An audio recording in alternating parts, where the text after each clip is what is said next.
everybody. Welcome to ABA Inside Track, the podcast that's like reading in your car, but safer. I'm your host, Robert Perry Cruz. And before we get to the meat of the show, I just want to let all of our listeners know that this is our quarterly book club podcast. If you are a patron, thank you so much. We are doing this in the winter of 2025, actually. I just caught it because it should just be 2025. And if you're listening to this in like 2026, well, thank you so much for listening to the show and subscribing. But, you know, that's all right. You could have listened to this a year ago. Patreon.com/ABA Inside Track, and you get 2 CEs for listening.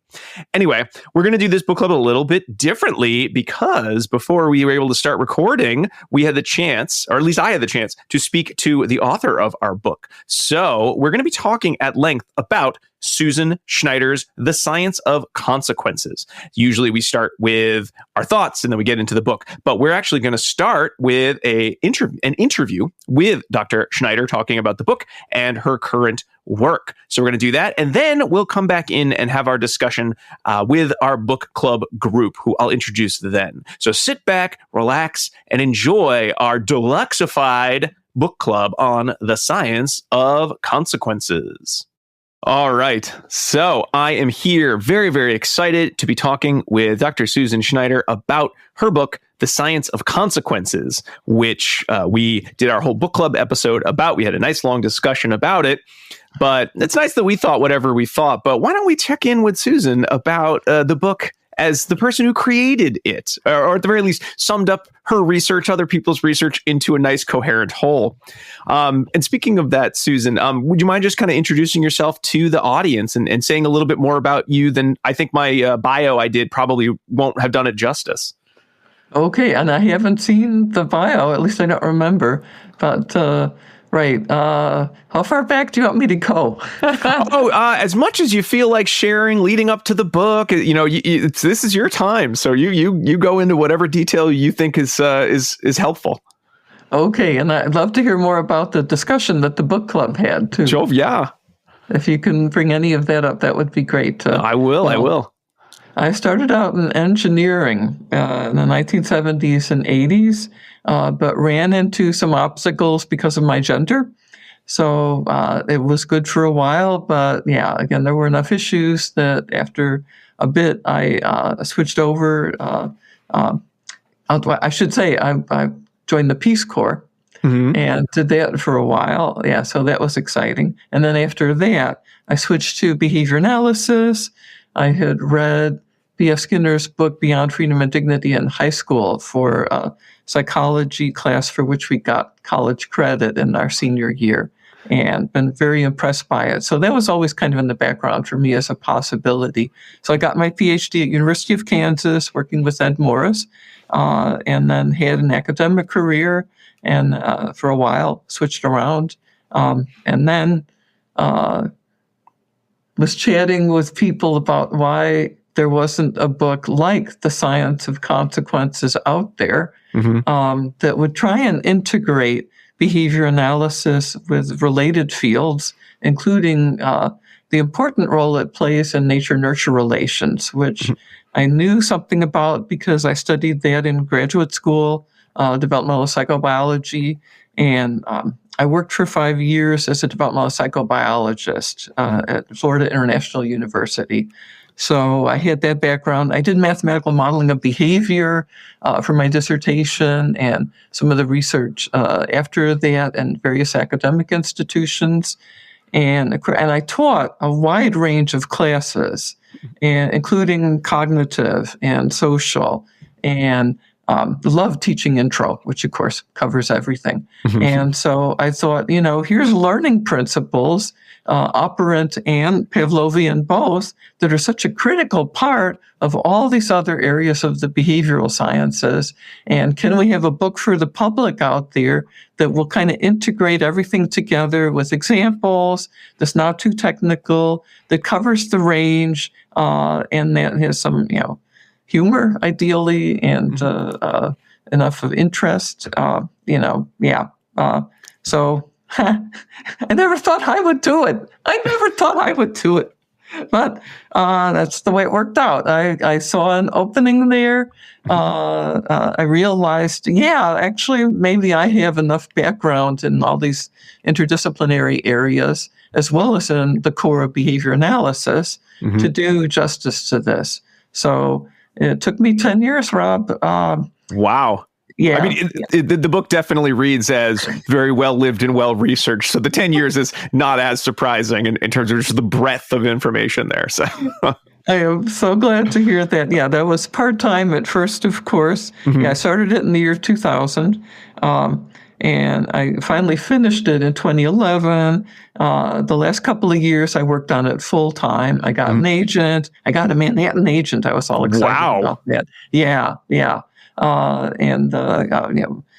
Created a website and read books about how to publish a book about science for the public. Yeah. Wow. So there's a lot going on. I mean, well, one of the things I was curious about, because we came to this book as a group, we did an episode on storytelling. So your book was cited in one of the articles about why don't behavior analysts do more in storytelling? And your book was cited as an example of here's a way to tell stories that are both scientific and readable and understandable. So we did a poll for the year. We do 4 book clubs a year because books can take a long time to read. And we put Science of Consequences as one of the options. And so that was one of the top choices. So we did that as our second book of the year. And it definitely had that storytelling vibe to it. But I'm wondering, when you were writing it, over the span of 10 years, I'm guessing there were a couple different variants, because there were components of the book that I sort of was like, oh, I bet there's like a real good deep dive into some of the genetics, like even more than this. But there are also sections too that I wondered, like, this feels like it's getting a little technical. I wonder, is there a version that was, let's gloss this over. Let's make this more pop psychology than behavior analytic or behavioral or, biological or psychobiological, whichever area of the book it was. Can you kind of tell me about how you went back and forth with making something that tried to hit that sweet spot in between really nice and scientific and really readable to non full-time scientists? That's a really good question, Rob. And I went back and forth. There were so many judgment calls about things like that during the course of this odyssey. The nature nurture section was the hardest to try and hit the sweet spot because I wanted to cover a topic like epigenetics because behavior analysis principles are very much involved with what goes on with this phenomenon where environmental,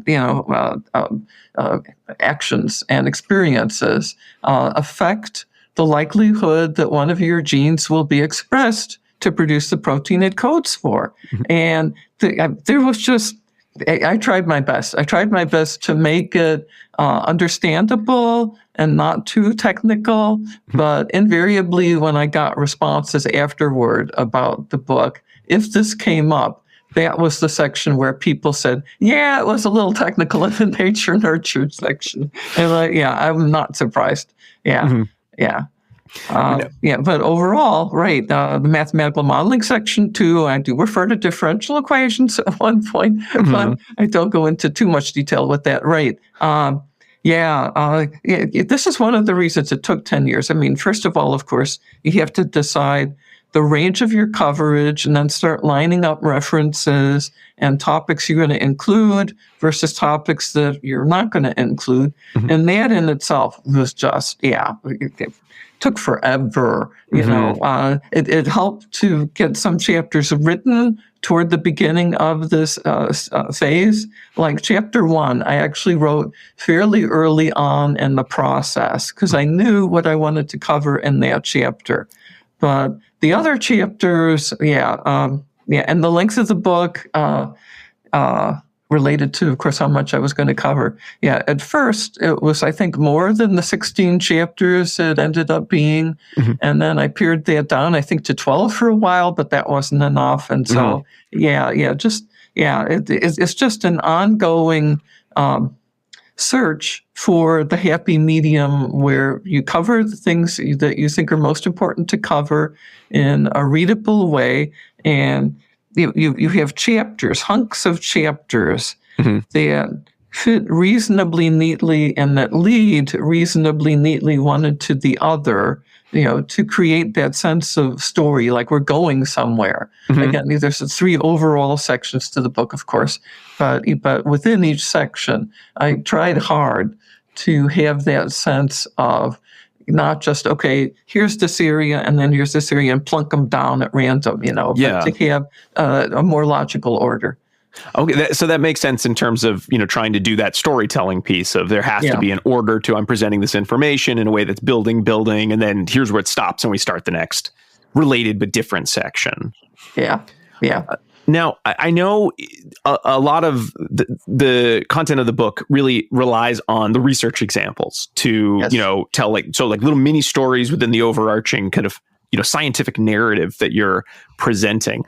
I'm curious how you chose those samples. Were they just sort of like, these are recent research articles that I think capture the point? They were ones that maybe you were at a dinner party and somebody mentioned, I read an article in Nature about, whatever the topic was, some of the animal research, right? And you said, ooh, that sounds like I'm going to look into that. That's going to capture it because someone who doesn't know science like I do is bringing it up. So it must have valence for the broader audience. Or was it kind of just like, no, I like this research, that's the one that's doing it? I had done a lot of reading myself over the years at that point. I had kept notes. I taught all these courses. I was reading the literature. And of course, I did a lot of literature searches. I mean, the book ended up with over 700 references. Well, that's what my wife said, because I usually finish the books first as the group, because then I have to lead the discussion. And she's like, I'm not going to get this book is so long. And I'm like, don't worry. There's like 120 pages of references. It's not as long as it looks. Exactly. And that was the choice of the publisher to have that in that font. I think if they'd made it finer print, it would have been more typical. But right. But this way, of course, it's easy for people to track down a reference. Oh, yeah. So, right. Yes. But as to where I got them all from, right. Of course, sometimes just literature searching for examples, a lot from my own reading and from my own teaching. I did have a number of people who very kindly helped me along the way. People who were experts in areas where I was especially less expert, like some of the applied areas. I knew the basics. I went to Kansas after all, and I taught some of that. But so I had people also in other areas like developmental psychobiology that I could consult, and they sometimes had suggestions too. But mainly, I would get together things that I thought would work for a chapter and come up with a draft and then shoot it out there and then, and see how the research findings that I had located, fit in. Could I, in fact, write about this particular finding in a way that made it work for that chapter? Right. Yeah, it was, I kept detailed documents on my computer with ideas for each chapter, which again changed when the chapters changed somewhat. But and so I'd have a lot to pick from, and not everything made it to the final version. It was a winnowing process. I had more than I could use, basically. So I just did my best to pick examples that would illustrate the concepts well, I thought, and be fun to read about where possible, have applications to people's ordinary lives or to challenges like the last chapter, where, of course, I included climate change and other societal level challenges. That's not typically an area that a lot of behavior analysts work on, but our principles apply there like everywhere else. And so that was one of those areas where I had to read outside of the field. Now, I know one of the dangers, and this came up when we were sort of, doing some of our own research review on storytelling or how to disseminate information. I mean, it's one of the things that we do on the show every week. Do you ever feel, or did you ever get nervous that you were spending too much time trying to make interesting stories and then maybe not capturing the idea? And if so, how did you kind of pull yourself back and kind of use an example to illuminate? Like, was there like a strategy that you tried to use? Did you sort of like put the example, describe it to yourself, then kind of reflect on, is that capturing the general idea of, say, nature nurture, or using some of the consequence responses you lay out that relate to, say, climate change or other societal ills that is sort of in the back half of the book? Like, what were those steps? So, for example, if I were going to write another book, I haven't written a book, but if I were going to write a book and I wanted to do good storytelling, I didn't make it too fluffy. I didn't just make it story after story, and they don't really lead to anything. Like, I'm just curious because it feels like such a hard task. Yeah, it was. It was. I think Skinner's own article about how to discover what you have to say, right, really captures a lot of the nuance for anyone writing any kind of project. You get the ideas down. If it's a database book like this is, then you got your references somewhere, and then you kind of shift them around and see what order might work, and then you actually make a stab at writing, and then you realize, oops, nope, that's not going to work, and you switch things around. And I mean, sometimes things change to a different chapter entirely. It was very much trial and error. I mean, I had a fair bit of writing experience at that point, but mainly academic writing, right? Not for the public, but I've always been a reader, and I like nonfiction as well as fiction. And so I saw how people like Stephen Jay Gould, to give a shining example there, was able to write very good science for the public in a very readable way. And there's a number of other people who've been very successful with that. Stuart Weiss, Paul Chance, to name two behavior analysts who've been very successful in reaching the public with their books. And in all kinds of other areas, of course. So I had models to go from, and I tried to make my book kind of like theirs. Again, I didn't want to go academic. I didn't want it to be a textbook. But I love Karen Pryor, but I wanted it to be more in depth than, let's say, let's Don't Shoot the Dog, her classic, million book bestseller. I think, back in the day, and such a wonderful accomplishment. But that was a short book that just took some of the basic principles and then had a great range of applications with people as well as with animals. But I wanted to do something more in-depth than that, more like a Stephen Jay Gould, basically. So, and then as I actually started putting it together, and then once you get a few chapters actually written, Rob, then you have a voice for that book. And then the other chapters all have to match that.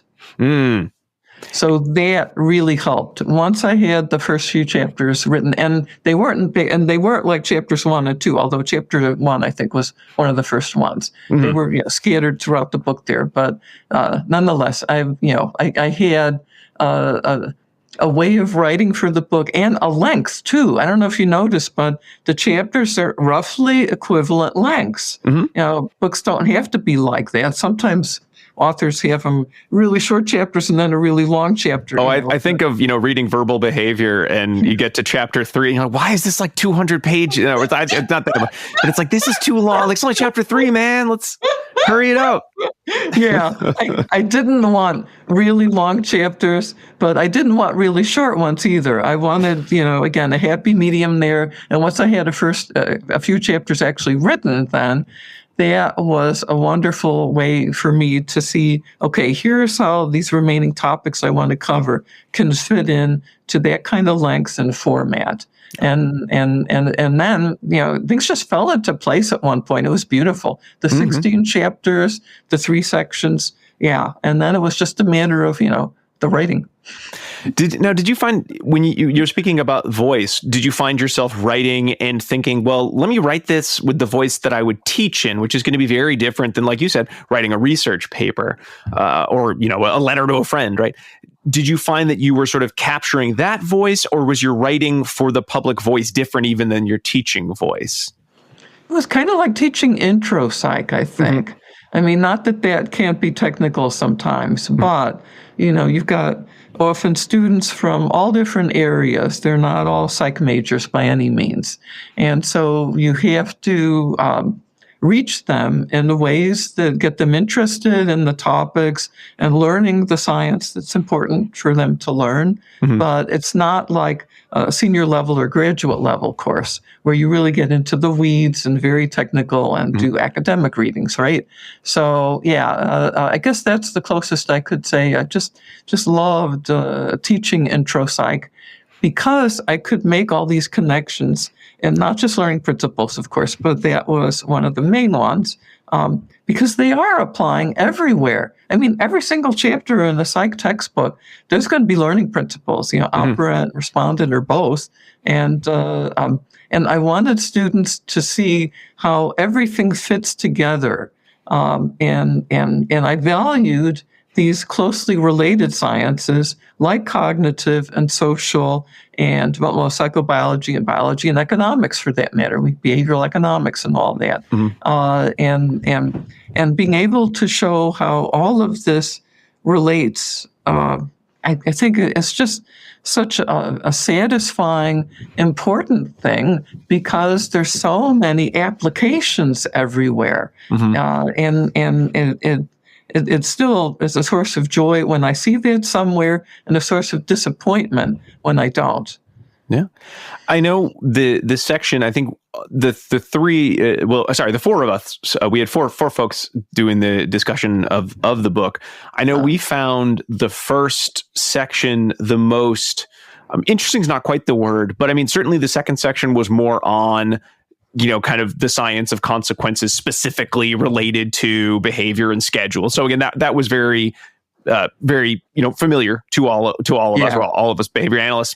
And then certainly the third chapter, we've done other reading on consequences and bigger picture things. It was very interesting, but I think it was that first chapter and really thinking about the nature nurture, the power of, genes and how consequences can affect genes, and genes therefore affect consequences, and therefore it affects evolution, that I think we all were just the most rapt interest about, because it was so different, nothing there, because, the goal was not to write something no one had ever spoken about necessarily. It was to summarize, but just seeing it all in one place was fascinating. I mean, I don't think you could have. I was going to ask the question, like, were you thinking of starting the book differently? But I don't know if you can, because so much of what the book is about has to do with that just universal consequence of human development and evolution. I'm sort of curious. Was that just something that you felt? You'd been talking about in intro psych, or you just thought that captured that idea of bringing together all the sciences?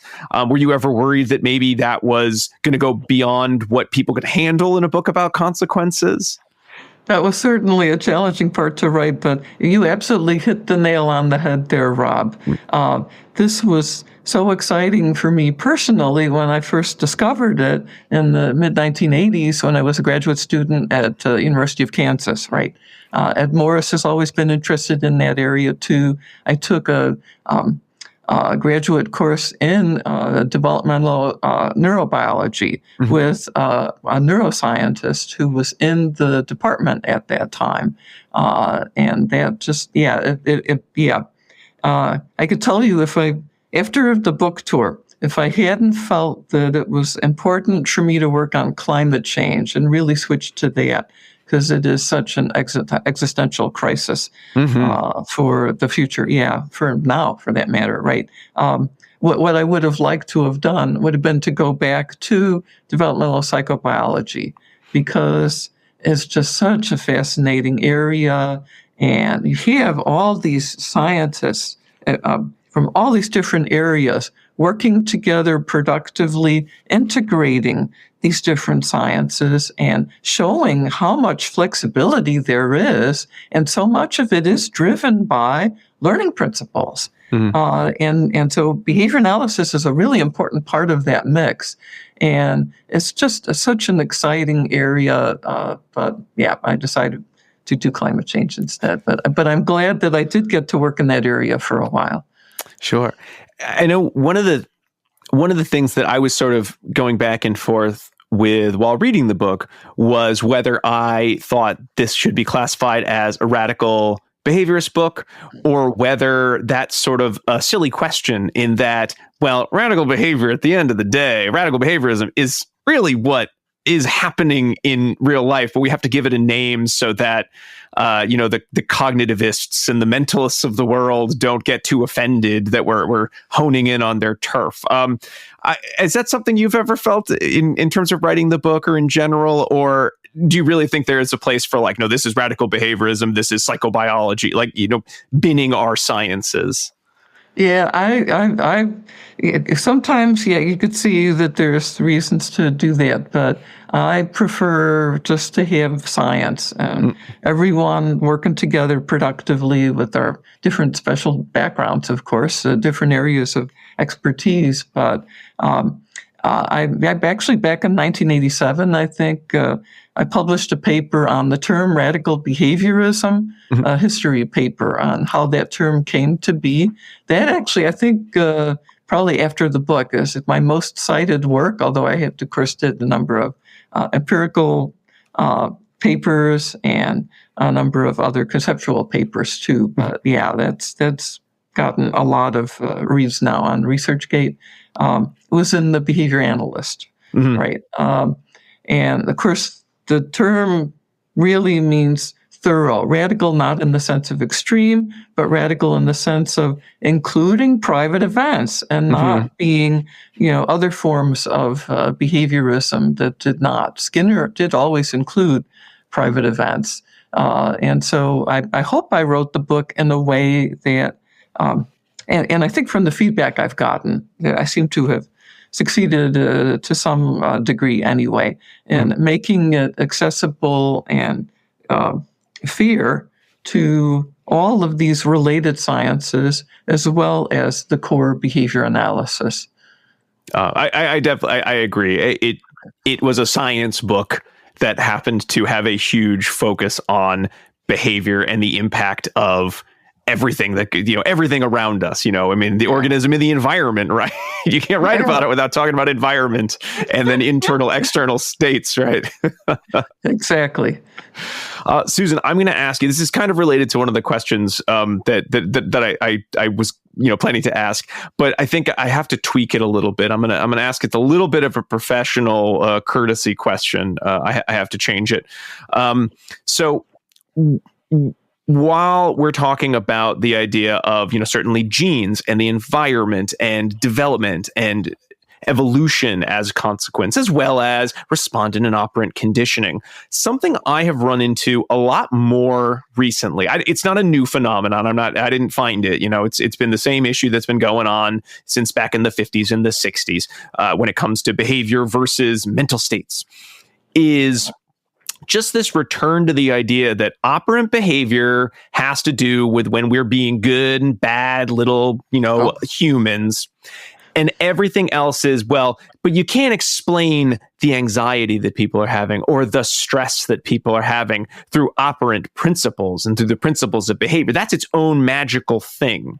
Often I am told this, and then somebody gives me a very specifically behavioral explanation of how they're going to treat the behaviors that are recurring. However, they just happen to magically live in the mind. So therefore, don't worry about it, Rob. That's not your scene.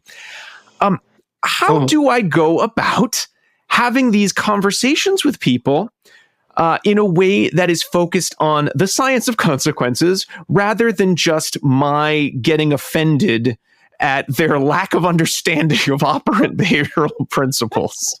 Because I'll be honest, I've got a professional development day coming up in about a week or two, and I'm already planning to, stand up and yell at the speaker because I know that's what they're bringing to this talk. And I'd rather not, because, I do like my job. So help me out here. How do I put it all together in a way like you did without just sort of making it like a fighting match? Oh boy, yeah, and I agree on trying to avoid that if possible. Certainly. Oh gosh, yeah, we've tried so hard over the years to get operant principles accepted in colleges of education, right? When you talk about emotions and things like anxiety, of course, I think it's helpful that cognitive behavioral approaches are the main data-based way of addressing these, right? And that certainly includes behavior analysis as well as cognitive and other parts of psychology. So, yeah, if finding places where most people can agree is a good place to start, right? Yeah, and to avoid the fighting. And at some level, it's just language. If what people do is effective, then how they talk about it may not be ideal. But if that's what you've been raised with, I mean, like Skinner said, right, the organism's always right, and people just on the face of it don't think about behavior environment relations acting over time like behavior analysts are trained to do. Yeah. And so that's part of it too, I think. But yeah, I mean, this is not something I've had to do. I hand it to all of you who do. And again, just behavior analysts have always had to work across disciplinary lines, right? And in some areas, we've been very effective with that, like speech language, right? Pathology, not to say it's always perfect, but we've had a lot of success for decades in that. In some of the other areas too, behavioral pharmacology, obviously. Whereas in education, certainly we have, I mean, thank goodness for, okay, yeah, you know the one I'm thinking about here. That's in a third of the schools now. I'm blanking on it, though. PBI, you think of PBIS? That's it, PBIS, yes. Positive behavior support. Yes, exactly. Thank you. And I know that that's not just behavior analysis, but hopefully it's good science for the other aspects of behavioral science that's in there. And certainly there's a lot of positive reinforcement, which sounds good to me. Again, I'm not an expert on that, although I do try and go to those talks at ABBA when I can. This was another source of great information for me over the years. I've been going to ABBA every year since 1985. Wow. Yeah. That's great. Yeah. Do you have like a shirt or something that like they can... I ought to. Well, was it the last one where it was my 40th year? So I did get a little sticker or something. Oh, okay. That's good. That's good. Yeah. Yeah. So any sort of like specifics when, talking about things like, feelings or sensitivities that you might use as a good example, having had so many examples in your book, using so many examples to describe, any that come to mind when you're trying to talk about consequences and their impact on, thoughts or those kind of human ephemera? Right. Well, first of all, for emotions, I cover the various places in the book, but especially in the chapter on classical conditioning, right? Yeah. Because there's so much involved with classical conditioning, which would be nice to think it's in some of the colleges of education. I don't know. I think they just go Pavlov and dogs. Anyway, moving on. We're not doing any more with it. Yeah, that's not going to be real helpful, is it? Yeah, because going back to Skinner's era, some of the research he did himself with emotions, with classical conditioning, right? Conditioned suppression, things like that, right? So, and I can't believe I'm remembering all this because, believe me, for many years now, I have focused so much on climate change. It's in there. It's in the repertoire or the relational frames or enough stimuli related for your, cue your memory, right? It must be. It's kind of encouraging. I'm getting up there in years now. So anyway, there are so many examples, right? Operants and Pavlovian processes interacting, and feelings are real in animals as well as people, and how you deal with problematic feelings, is often cognitive behavioral therapy, which is based in part on learning principles, right? And it is for private events like thinking. Just a classic example there, when you ask a kid to do a simple arithmetic problem in their head, like how much is 2 plus 2? And, you don't have to see them write it out, or a simple multiplication thing. But you know that whether they say it out loud or just think it, that a lot of the same things are happening in the brain. And now with these amazing science fiction neuropsychology, neuroscience techniques that they have, they can show this, right? I mean, it doesn't really add to the explanation, but we can flesh out what's happening in the brain. And of course, it's not just the brain; it's the rest of the nervous system. It's the glands. It's all the other bodily systems, right? That are involved too. There's a great book, by the way, called "Blaming the Brain." Because that's something else I notice sometimes, that neuroscience now, I just love what they've accomplished in that area, but it kind of supersedes everything else when people are trying to explain behavior.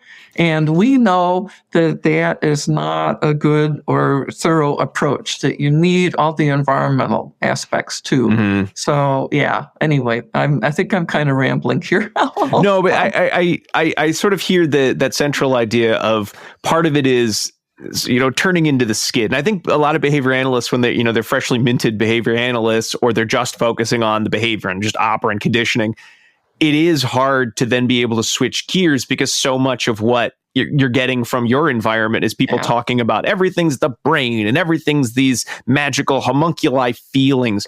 And how do you explain that without making it sound like you're discounting their existence? So I think I'm gonna sort of take a page from the book and just turn into the skid and just immediately be like, and you know what? Brain's behavior, bam, I agree, it's all together. But let's focus on what's going on in terms of like bigger picture, rather than getting too hung up on these are two different things, or these don't go together the same way, or the way you're describing it is not the right way, or because we don't necessarily know how every aspect of the neurons going across synapses to lead to behavior. But we know that's a piece of it. So let's all agree on that. And then, like you said before, focus on, what are the results we're getting? What are the changes we're seeing? And I like that. Good. I agree. I agree with that completely. So I'm hoping it is not too hard to do. I think sometimes, I'm sure you've faced this across the years, where people just they want to die on that hill of, no, the way I'm describing it is the only way and everyone else is wrong, even though we're talking about the exact same thing in 99%. Like the mouse and human genome being so similar. But it's so important to build bridges and find common ground. And so often in other areas, we have to use different terminology, for example, because that's what people in those areas are used to. And so, and for their part too, when they're working at the edges of their discipline, they have to do the same thing. It's just a reality we all have to deal with, I think. So Good luck with that. Again, what you do is so important. And again, we have such a great science with so many applications, and there's just so much documented success out there. And I'm so glad that people like you are out there in the schools helping all these kids and teachers. And the thing that I think makes me the most frustrated is so many of those techniques are very effective, and I've seen their effectiveness. And while they're not being described through behavioral principles, that's okay. Like, I'm okay with that. I've worked with enough professionals over my own career. It's similar to yours in some ways. Just you work with so many different people, you have to let some of those, who's in charge, who's right, kind of arguments go. But it just sometimes, some years I feel like I'm great at it, and some years it just rubs, like you just hear someone say, well, it's a little beyond behavior, and there's that tone of voice that you just getting under my skin. Talk about respondent condition. I'm like, oh, here we go. I'm having a little reaction. I'm salivating and I'm about to bite. Oh, I can empathize. So I know we spent a lot of time talking about the book, but I did want to also hear about how you made the shift into work on climate change and what that entails. As, again, someone who is very aware of climate change. To be honest, I don't want to talk about climate change because it is very scary, like you said, existential crisis. But I'd love to hear about kind of the work that you are doing right now and some of the learnings about consequences and how that is going to result in the better, brighter tomorrow I know we all would like to think is around the corner if we, if we think about our consequences. Yes, indeed. Well, back in the 1970s, I had a course in solar engineering when I was an engineer at Illinois Tech. And then after I got my bachelor's and before I got my master's in mechanical engineering, I worked at U.S. Steel and did pretty, high-level energy efficiency task for a summer job and the continuous caster in the steel mill. And so also I was, I had a background in science generally. Okay, so in the late 1980s then, when Jim Hansen of NASA testified to Congress about the reality of climate change, I took it seriously. I read one of the first books for the public about climate change, Bill McKibben's book, The End of Nature. Wow. He was the presidential scholar at ABBA this year, of course. And I was on a symposium with him, which was a big thrill, right? And I started to follow it because I could see, this is real. This is going to be a problem in the 21st century. We need to act on this. And I've been an environmental activist and social justice activist my whole life. So that's been on my radar for a long time, Rob. Mm-hmm.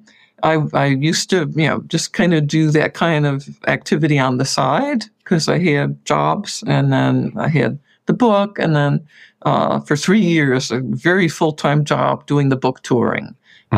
And then when that started to get more manageable, I said, okay, what's the most important thing I could do with my life? I'm able to switch to what I think is most important. And again, it would have been nice to go back to developmental psychobiology, really would have, but there was just no question.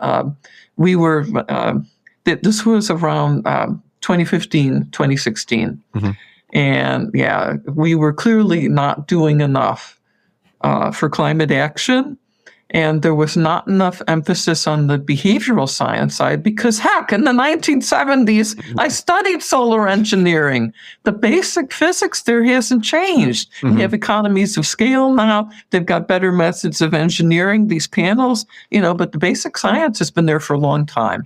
Mm-hmm. So in many respects, meeting this challenge of climate action is a behavioral problem. Mm-hmm. Mostly policy, because that's been the most effective change process around the world for getting greenhouse gas emissions down and getting us moving toward this great transition to sustainability, including mainly renewable power, right? All the other elements to it. It's such a wicked problem. Again, there's just so many things that need to be done. It's not just a few, right? Mm-hmm. And again, the worst problems are delayed, right? Mm-hmm. And we're suffering now because of all the greenhouse gases put up there in the 20th century and the early part of the 21st century, right? Mm-hmm. So it was just very clear to me that we needed more behavioral scientists working in this area. So I did all kinds of reading. And of course, behavioral science is all across the disciplinary range, from economics to all the variations of psychology, including behavior analysis. So we all have an important role to play. And in fact, behavioral economics is, I would think, the interdisciplinary approach that dominates in behavioral science approaches. But a big part of that is community level change, where you have an OBM kind of project for sustainability in a local business, a local government, a school district, or a particular school, neighborhoods, healthcare systems, that kind of level where it's not just individual by individual, but you can really scale up. And then hopefully, while you're scaling up these sustainability solutions, and these are behavior change projects, right? Yeah. Mm-hmm. So this is our bailiwick here, along with those of related behavioral sciences, right? Hopefully, people involved in those projects then start thinking more about this challenge and start, electing policymakers, making the policy changes that we need to. Hopefully this goes together. Change working from the bottom up there and change at the policy level from the top down, because we need it all as fast as possible, according to the IPCC, the Intergovernmental Panel on Climate Change, which is, of course, the main body of scientists. I mean, I do all kinds of things with climate change and have now for many years. One is tabling. And I always like to point out that according to the most recent IPCC report, we have to cut global greenhouse gas emissions 43% by 2030 compared to 2019 to stay on track for that 1.5 degree limit in global warming, which is, we're already at 1.2 now. And in fact, this last year, temporarily hope at 1.5. And it's just, I mean, well, I could go on and on and on forever about climate change, believe me. Anyway, I hope that answers the question. That does. I know one of the areas that I always feel a bit distraught when talking about climate change is so much, especially when you talk about something like behavioral economics and looking at sort of what are the incentives. It does feel that so many incentives these days are lined up against policies that can meaningfully impact climate change in a positive direction, positive by, lowering the temperature. Yeah. And it does feel like a lot of the behavioral changes that I or my family make, we're using less less plastics. We're trying to recycle more. We're composting more. It just feels like one of those, like, that's great. It's not going to do it. That's not really where the change needs to happen. I mean, is it really one of those situations of we don't want to change our behavior back to wasteful, over consumerism, but is really the change going to have to, it really does just have to be at those kind of like big scale, kind of interlocking behavioral contingencies?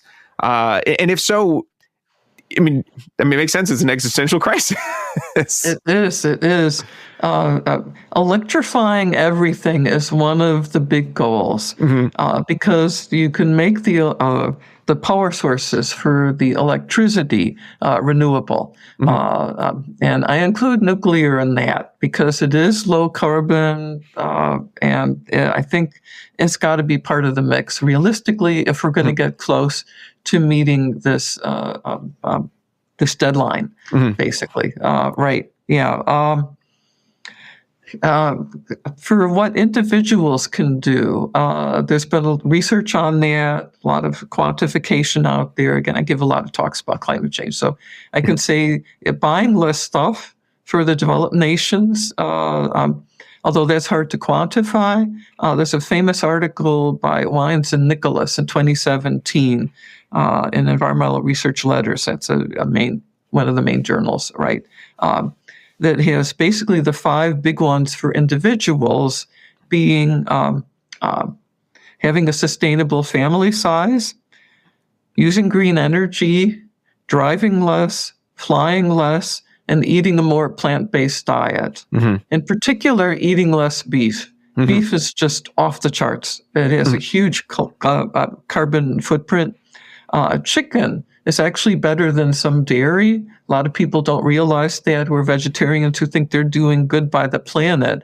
But some cheeses are really not good. I mean, this is still cattle we're talking about. Methane. Yeah, right. So, yeah. So, that really took me a second of like, cheese comes from the ground. No, it's Sorry about that. I kind of was following the vegetarian path, and I got a little Exactly. Yeah. I've been mainly vegan for a number of years myself. I still do sustainable seafood, which has a low carbon footprint, and no one's asking anyone to give up beef or meat entirely. It's just in some nations, like the U.S. is one of them. We need to cut down on our per capita consumption of these things at the same time as we need to try and bike more. I try and be a role model here, right? I was a commuter cyclist from high school on, wherever I could be. These e-bikes now that are available are really revolutionizing transport around the world.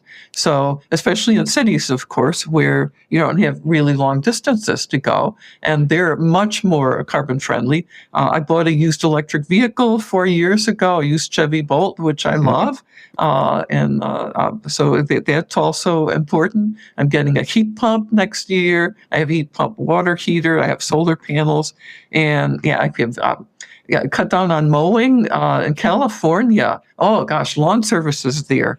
They have laws now to try and get people and lawn services to get off fossil fuels because those things are really inefficient. Those lawn mowers and those leaf blowers, in addition to being really noisy, which is funny because this is how places like Washington, D.C. got ordinances and Sacramento, either prohibiting them or limiting their use, more because of the noise than because of the carbon pollution and the air pollution. But there's electric alternatives. And so you have, you take the carrots approach with the rebates like the Inflation Reduction Act focuses on for things like solar panels and electric vehicles, et cetera. And then you can have regulations, which has actually been pretty effective according to the climate policy books that evaluate all of this. And we need social norms to change. So people in related sciences who are expert on getting that to happen, and social marketing. Gosh, community-based social marketing. This is a big thing in the behavioral sustainability world, and we need to get more funding for that because there's really good messaging out there with framing and all this that, again, not all that behavior analytic, although some of our principles are still there, but this is an important part of reminding people, cues, things like that, stimulus control, basically, as well as the incentive side. And then there's a lot of discussion about, okay, are we at the point now where we should be scaring people more? So that, this is your kid's future. This is already so harmful around the world. It's so unfair. Developing nations didn't cause this problem. They're suffering disproportionately. Where I was in the Peace Corps, I got sent to the South Pacific. They're losing their coral reefs. Okay, I could go on and on. Anyway, behavior analysis has an important role to play here. So that's one of the things I do is try and get more behavior analysts into this field, and helping to get these community level changes that we need. It's fascinating, Susan. I know we don't have enough time to go over all the different ins and outs, but I appreciate you giving us kind of the 10,000 foot view of some of the work going on and some of the consequences at play there. So thank you so much for that. Thank you for giving me the opportunity. This really is something that everyone needs to work on to the degree that they can. I hope they will. Yeah. And my last thing I wanted to ask is you mentioned sort of offhand, I think some of it ended up in a little footnote at the bottom of the page on one of the sections, is that you had lunch with B.F. Skinner and you brought your own lunch and you shared it together. I'd love to hear a little bit more about that story before I let you go, if you don't mind. Absolutely, Rob. That's actually on my book website, scienceofconsequences.com. I was very fortunate to get to know Skinner early on. So I knew him during the last 10 or so years of his life. We would get together at ABBA sometimes and talk. But in this case, this was after I had written him, since I read that book when I was in high school, Beyond Freedom and Dignity. And I was in engineering school, graduate school at Brown University, and that wasn't that far from Harvard, of course. So, I forget if he suggested it or I did, but, we agreed to get together. And I went to his office, right, at Harvard, and we chatted. he was always interested in environmental issues. That was one of the things we had in common. And right, I had misunderstood his instructions. He was actually planning for us to go out to eat, but I took a lunch, and so we split. That's like peanut butter and jelly or something like that. And we ate it right there in this office, and it was great. It was really so special for me. Oh wow! Well, thank you for sharing. I just thought that was the coolest anecdote. So thank you for bringing it, sharing it with us, and adding some more details. PB&J and Skinner. That sounds like someone's blog or something. Well, Dr. Susan Schneider, thank you so much for taking the time to talk about the science of consequences, to talk about your current work with climate change, and to share some anecdotes from your career. We really appreciate getting this chance. It was really, really excellent. I know you have a conference coming up this weekend. I believe you mentioned, or there's a conference soon? Yes, the Citizens Climate Lobby Conference. And this probably won't be released before then, but it's a Saturday afternoon Eastern Time. And that's a really good nonpartisan organization. And I'm looking forward to it. Excellent. Well, Susan, thank you so very much for talking with us today. We really appreciate it. And thank you for the book as well. Thank you for hosting, Rob. Really enjoyed this discussion.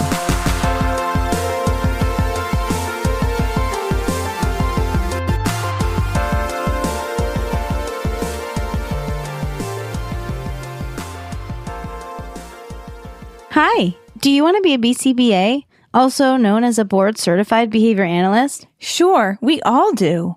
Now you can come to Regis College in Weston, Massachusetts to get your graduate degree, just minutes outside of Boston. Choose from any one of these courses. Masters of Science in Applied Behavior Analysis. Masters of Science in Special Education, dual degree in Special Ed and ABA. Or be eligible for your postmaster certificate. You can complete your degree and be ready to sit for the exam in 2 years. And our 2022 graduates had a 92% pass rate on the BACB exam.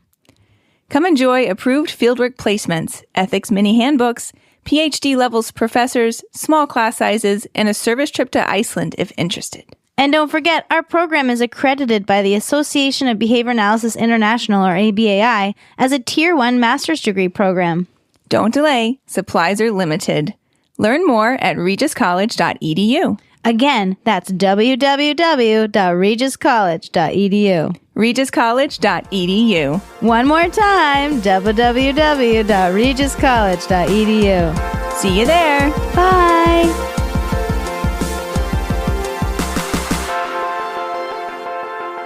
Well, that was a great treat. We don't always get to talk to our authors, though when we do, it is always so much fun to kind of hear about the process of the book, where it came from, what they're hoping to share with audiences, whether that was what we got out of the book as well. So very exciting to talk to Dr. Schneider. Before we get into the rest of our book club episode, where we'll be discussing the book at length, I want to remind our listeners that ABA Inside Track is ACE and QABA approved. By listening to this episode in its entirety, you can earn 2 Learning CEs. All you need to do is go to our website, abainsidetrack.com, or click the link in your podcast episode notes and put in some key information, including 2 secret code words. I'm going to give you the first one of those now. It's Yule.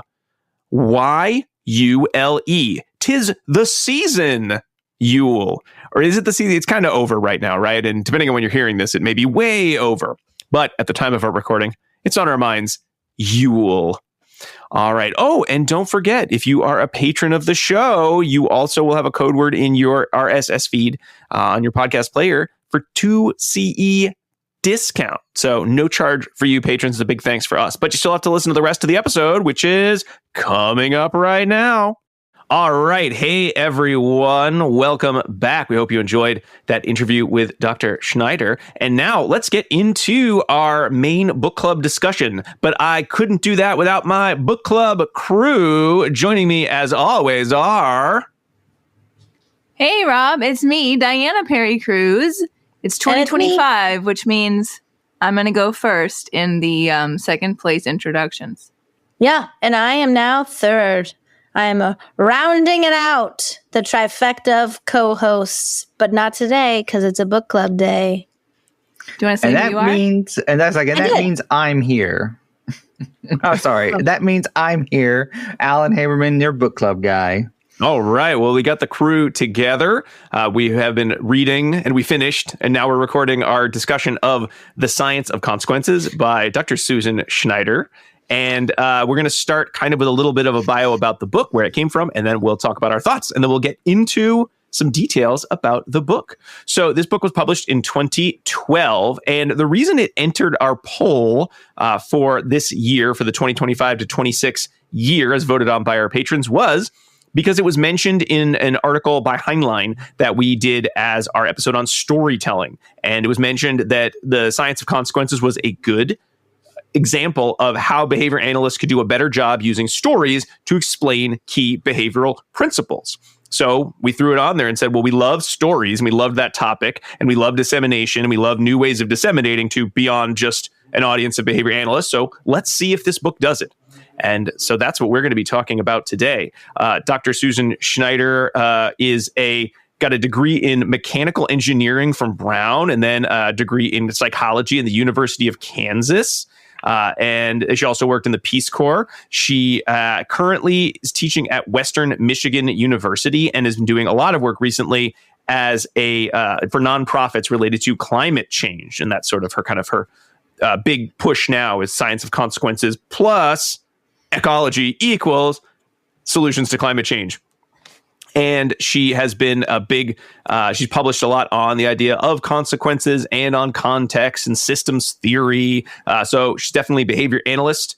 And she also has a fun story on her webpage describing back when she was an undergraduate or an engineering graduate student. A brief anecdote is that she was close enough to go to Harvard to visit B.F. Skinner. And he said, yes, please, let's come and have some lunch. But she misunderstood his instructions and brought a bag lunch to eat while meeting with Skinner. And the two of them shared that lunch. So she's OG behavioral scientist here. And she had a shared lunch with B.F. Skinner. But is that enough to write a book about consequences? I mean, yes, probably. All the other stuff probably helps too. So let's get into kind of general thoughts. Who'd like to kick us off with some general thoughts on The Science of Consequences? Kind of from the context of, is this a book for behavior analysts? Is this a book for non-behavior analysts? Is this a book for everybody, or possibly a book for nobody? I'll go first. I think this is a fun read for a behavior analyst. I don't think it is like I'm going to learn something new about behavior analysis book about behavior analysts, right? But I love the interplay between the different fields. So I thought that was really interesting. And something that I haven't conceptualized before. I think that this would be, if I was going to give someone this book to read, I would give it to undergraduate students in an intro psychology course who don't necessarily know about behavior analysis, but maybe this would be their first foray into looking into behavior analysis. So that's who I think it would be good for. Or maybe my, some of my relatives might enjoy this book. But I don't think it was specifically written for a behavior analyst. It's not only a behavior analyst could read this book. Absolutely not, right? It is a walk. It is a meandering walk down a coastal path. Of consequences. Of consequences, right? There's going to be a lot of things that we see along this path. And sometimes it diverts to the ocean and sometimes it diverts to the wood, but we always get back on the path. Yeah. I mean, I feel like this is a book for anybody, personally. Here's what I say. I think this is a book that could be enjoyed by anyone, but written by very few people in the whole wide world. So I feel very lucky that Dr. Susan Schneider took the time to write this book, because her voice comes through so clearly and enjoyably in this book. You feel her personality through her writing, which is great. And I know that that's why this is recommended, is because it does such a good job of storytelling. We don't have another book really like this in our field, to my knowledge. And what it reminds me of the most is the style and approach of someone like Malcolm Gladwell, right? So it's taking really big picture theoretical ideas and distilling them down. Like she has to distill them down, right? But then she's turning that around into exemplars. It's exemplar after exemplar after exemplar, explaining to us why we should care about these bigger theoretical concepts. And it's done in a way where anybody can have something in there that they read and say, that makes sense to me. I have a similar story, or I have another way of looking at that, or I never thought of it that way, but this could be applicable in my own situation, right? So I think that there is a lot to take away from this book, and a lot of people it's really accessible to a lot of people. Mm-hmm. Yeah, for me, I sort of felt that this was a patchwork quilt where the common motif was consequences and sort of the science of behavior. Yeah. I feel like the two really strong parts of this book are for people in our field are the glossary, because I feel like her definitions for these things, and then obviously her examples that she's referencing them in throughout the chapters, are very accessible for us to be able to, when we are supposed to avoid jargon, that would be very helpful. I also felt that the emphasis she has on evolutionary biology and just like biological examples is something that we as behavior analysts, like we don't do that as much as we definitely should. Yeah. And so that was another strong point that, we have a lot in common with the natural sciences, and we should be really close to that. And I think just the only thing that somewhat detracts from the book is it's from 2012, and there's been so much change in our field and our science in that time. But it's a book for anybody, and as a good intro to just behaviorist thinking, that it's still a good, strong read, as like Jackie said, especially for like undergraduates who may be wanting to explore psychology and be exposed to behaviorism. I think for me, one of the challenges I run into when I read a book is that at this point in my life, we've done so many book clubs and podcasts about articles, is that I either read books because I just want to learn something kind of fun and then immediately use it, or I read books because I need to discuss them at length on this show. Those are kind of the books that... You read anything for fun? Oh no, a lot of the things I read for fun, I read because there's something I want to learn out of them that is fun. Like I find learning fun. I'm not against learning, but there's learning for fun, and then there's learning for fun. Plus, I then have to host a show about sometimes care too much. A long discussion. And with this book, I actually found when I went back to read my notes and sort of remembered how I had documented my thoughts on the book as we went through it, the things I wanted to remember and anecdotes, it really clicked much better in that format of like, oh yeah, this is like Jackie said, this is kind of that walk on the coast, and at the end, kind of a fun little journey. But as I was reading it, when I read it in chunks, it would be interesting. And then when I tried to look at it as a cohesive whole, I sometimes would struggle, because I think I was trying to read it for the purpose that perhaps it was not documented for. This is not a book like something like Anthony Biglin's Nurture Effect, which is another book that's for everybody. That book had a very much a structure of, I'm going to teach you some things and give examples, and now you have more information and you will go act on that. Whereas I feel like The Science of Consequences, its mission was not so specific. It was very much like, when you're done, you will understand the idea that we interact in systems, and that how those systems interact with us changes so much of every aspect of our lives, from evolutionary perspectives down to how you hang out with your spouse. And it was more of just getting that concept rather than, when you're done with this, you'll understand schedules of reinforcement, and you'll definitely understand. And, by the end, I think that it definitely had that goal more of, okay, but now that we know this, why aren't we using this knowledge to make the world a better place? So it did sort of start coming to that. I don't think that was the point of the book either. Mm-hmm. I think that the thesis of the book is the influence of consequences is indisputable. Mm-hmm. For biological creatures, period, right? And that's what it kept coming back to. Like if she were arguing in a courtroom, that would be the argument. And she lays out so much evidence and science-backed evidence as well. There's tons of footnotes in here that I, as the jury reading this book, I have to agree with her at the end. Did you disagree about consequences before? No.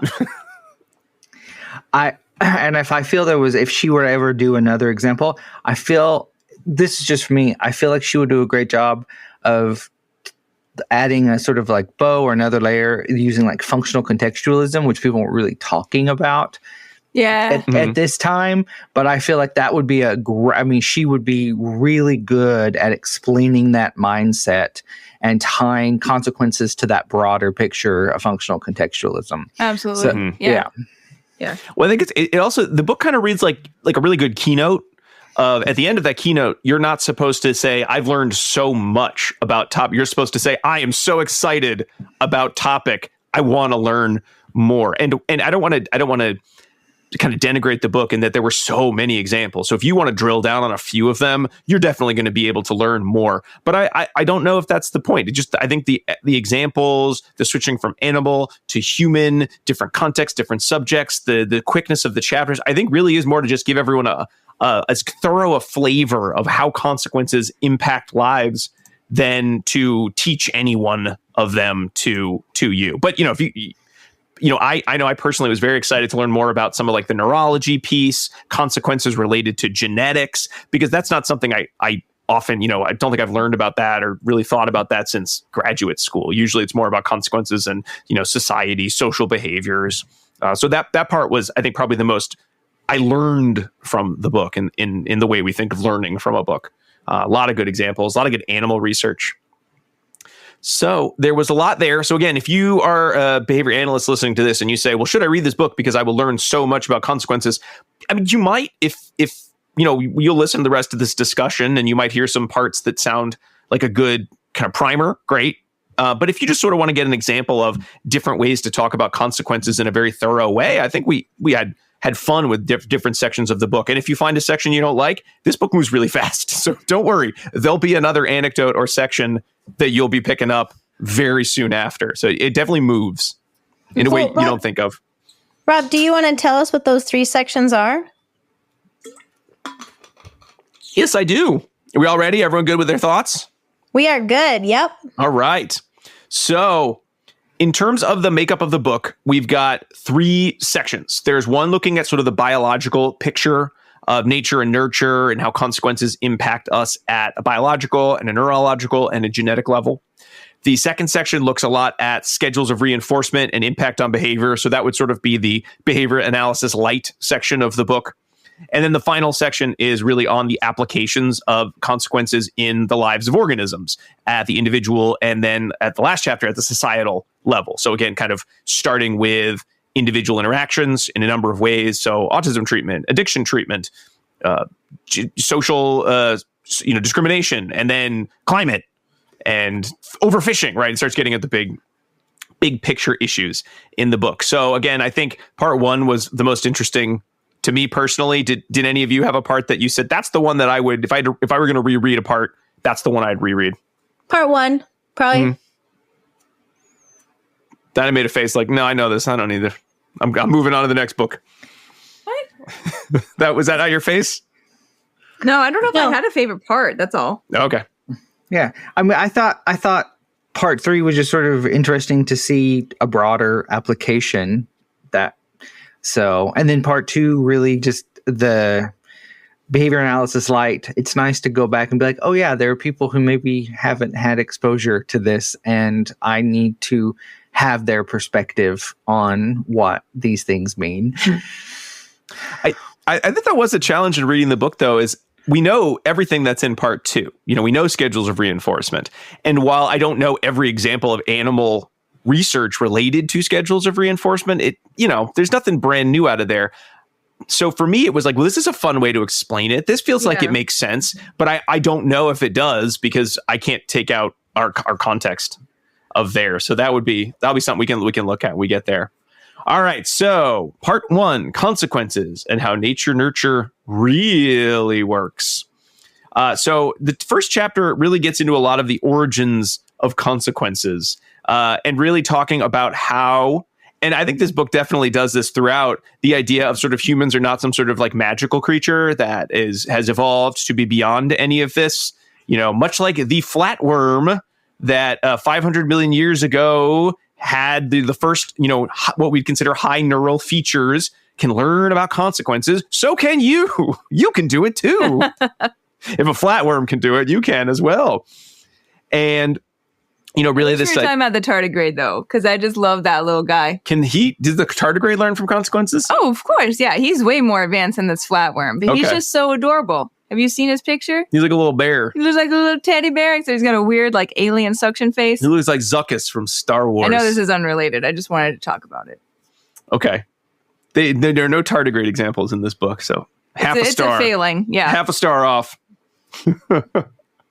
And then sort of going into the idea of, I mean, this chapter sort of just talks about the idea of like, wow, animals, look at all these consequences. Look at this consequence and that consequence from primordial times to the present. Expected that she was a biologist or a chemist or something, not a mechanical engineer as her undergrad. Oh, yeah?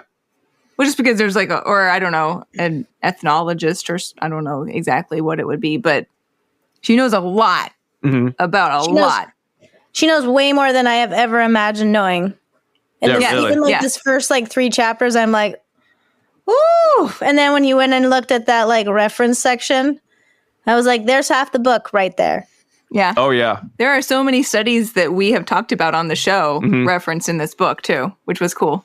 And it does, I'm assuming it was to be more readable. It does not spend a lot of time saying, here's a study, here's a citation you should read. It's sort of like, you know, my friend or this, you know, this scientist did a study with dolphins, or this scientist did a study with butterflies or salt organ producing fruit fly, right? They just sort of like one sentence. Here you go. Yeah. And then it will have a little footnote. So you could go off on a whole tangent reading about all of the things that she's referencing, but she just references them like so quickly. Yeah.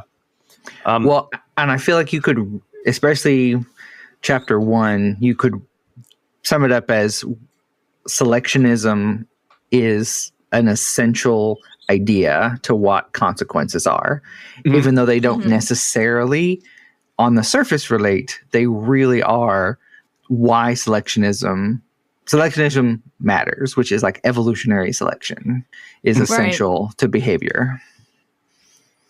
For sure. And, you know, we're familiar with the 3 levels of selection in that sense, but other people reading this book might not be. And she doesn't talk about it in that way, but that is how it's structured.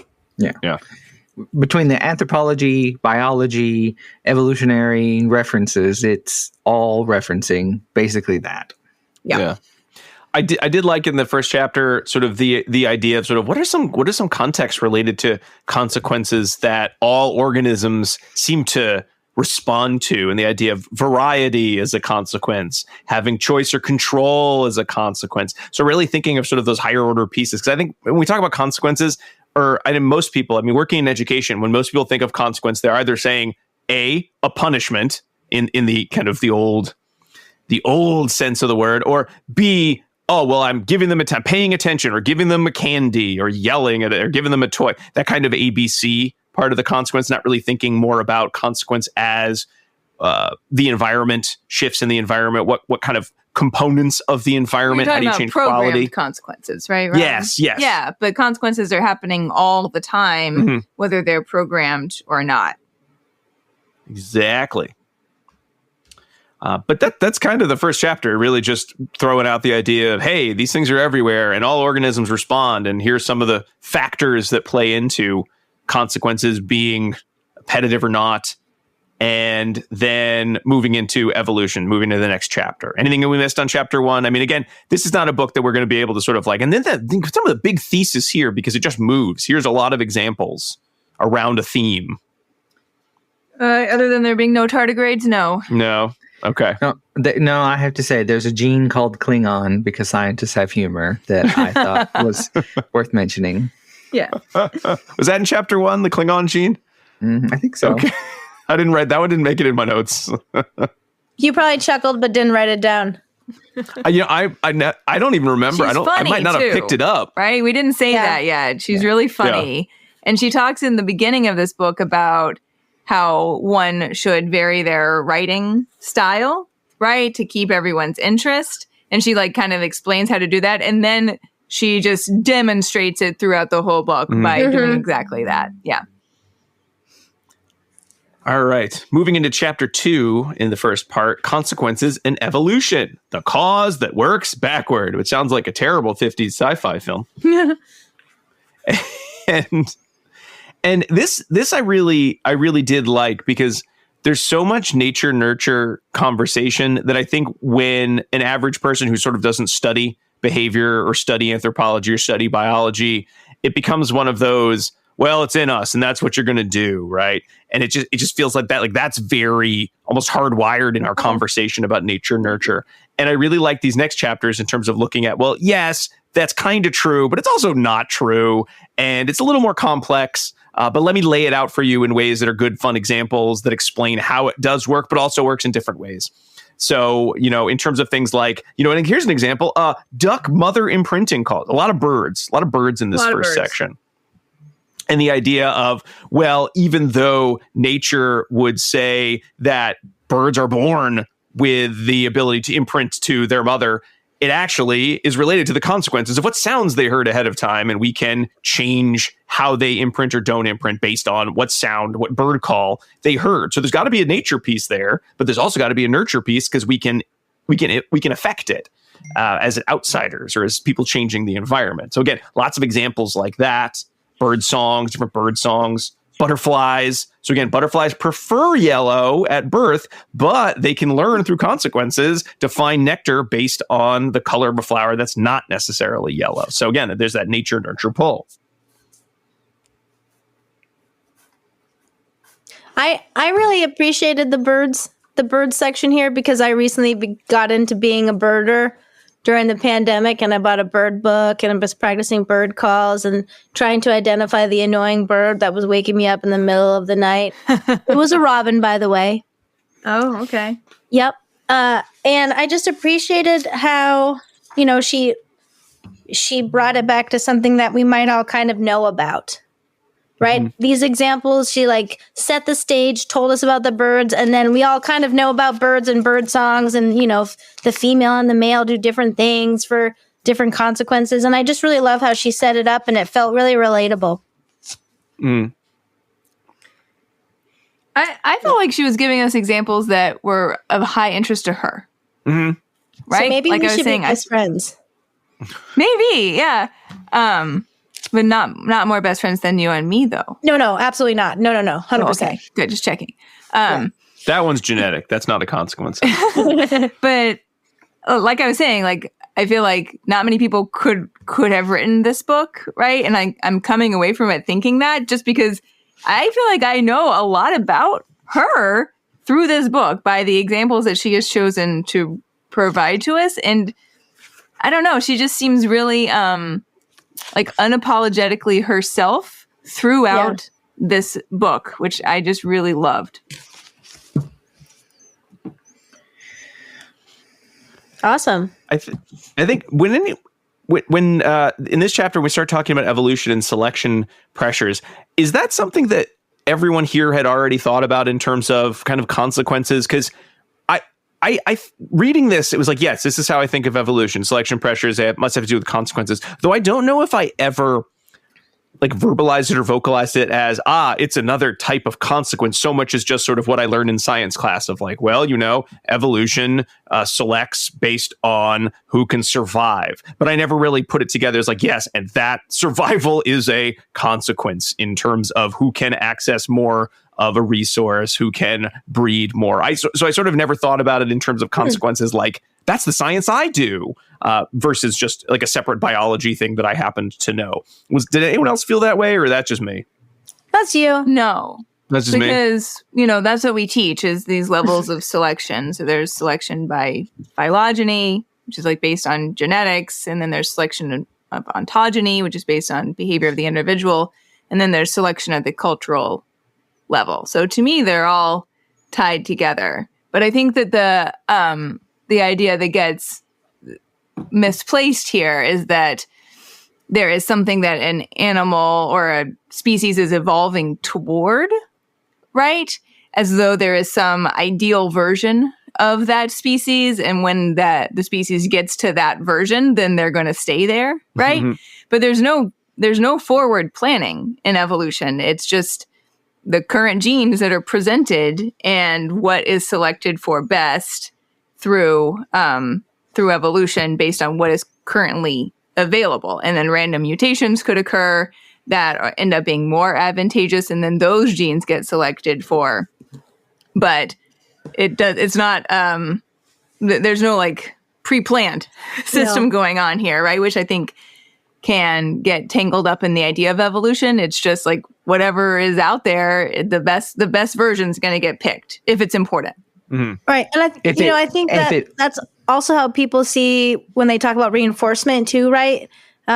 Where, reinforcement, when we provide reinforcement, we're reinforcing the selected past, right? We don't know if this point it will then increase the future likelihood of the behavior because it's not the behavior yet, right? It hasn't happened. The future hasn't happened yet. Yes. So like this consequences, I don't know who told me this once, but I think I used to think like you, Rob, until someone said this, like, we're only selecting based on the past. And I was like, oh, maybe that was like a few years ago when I was probably teaching it incorrectly. But I felt that I see parallels with how we feel with consequences versus how we think with like reinforcement and punishment, right?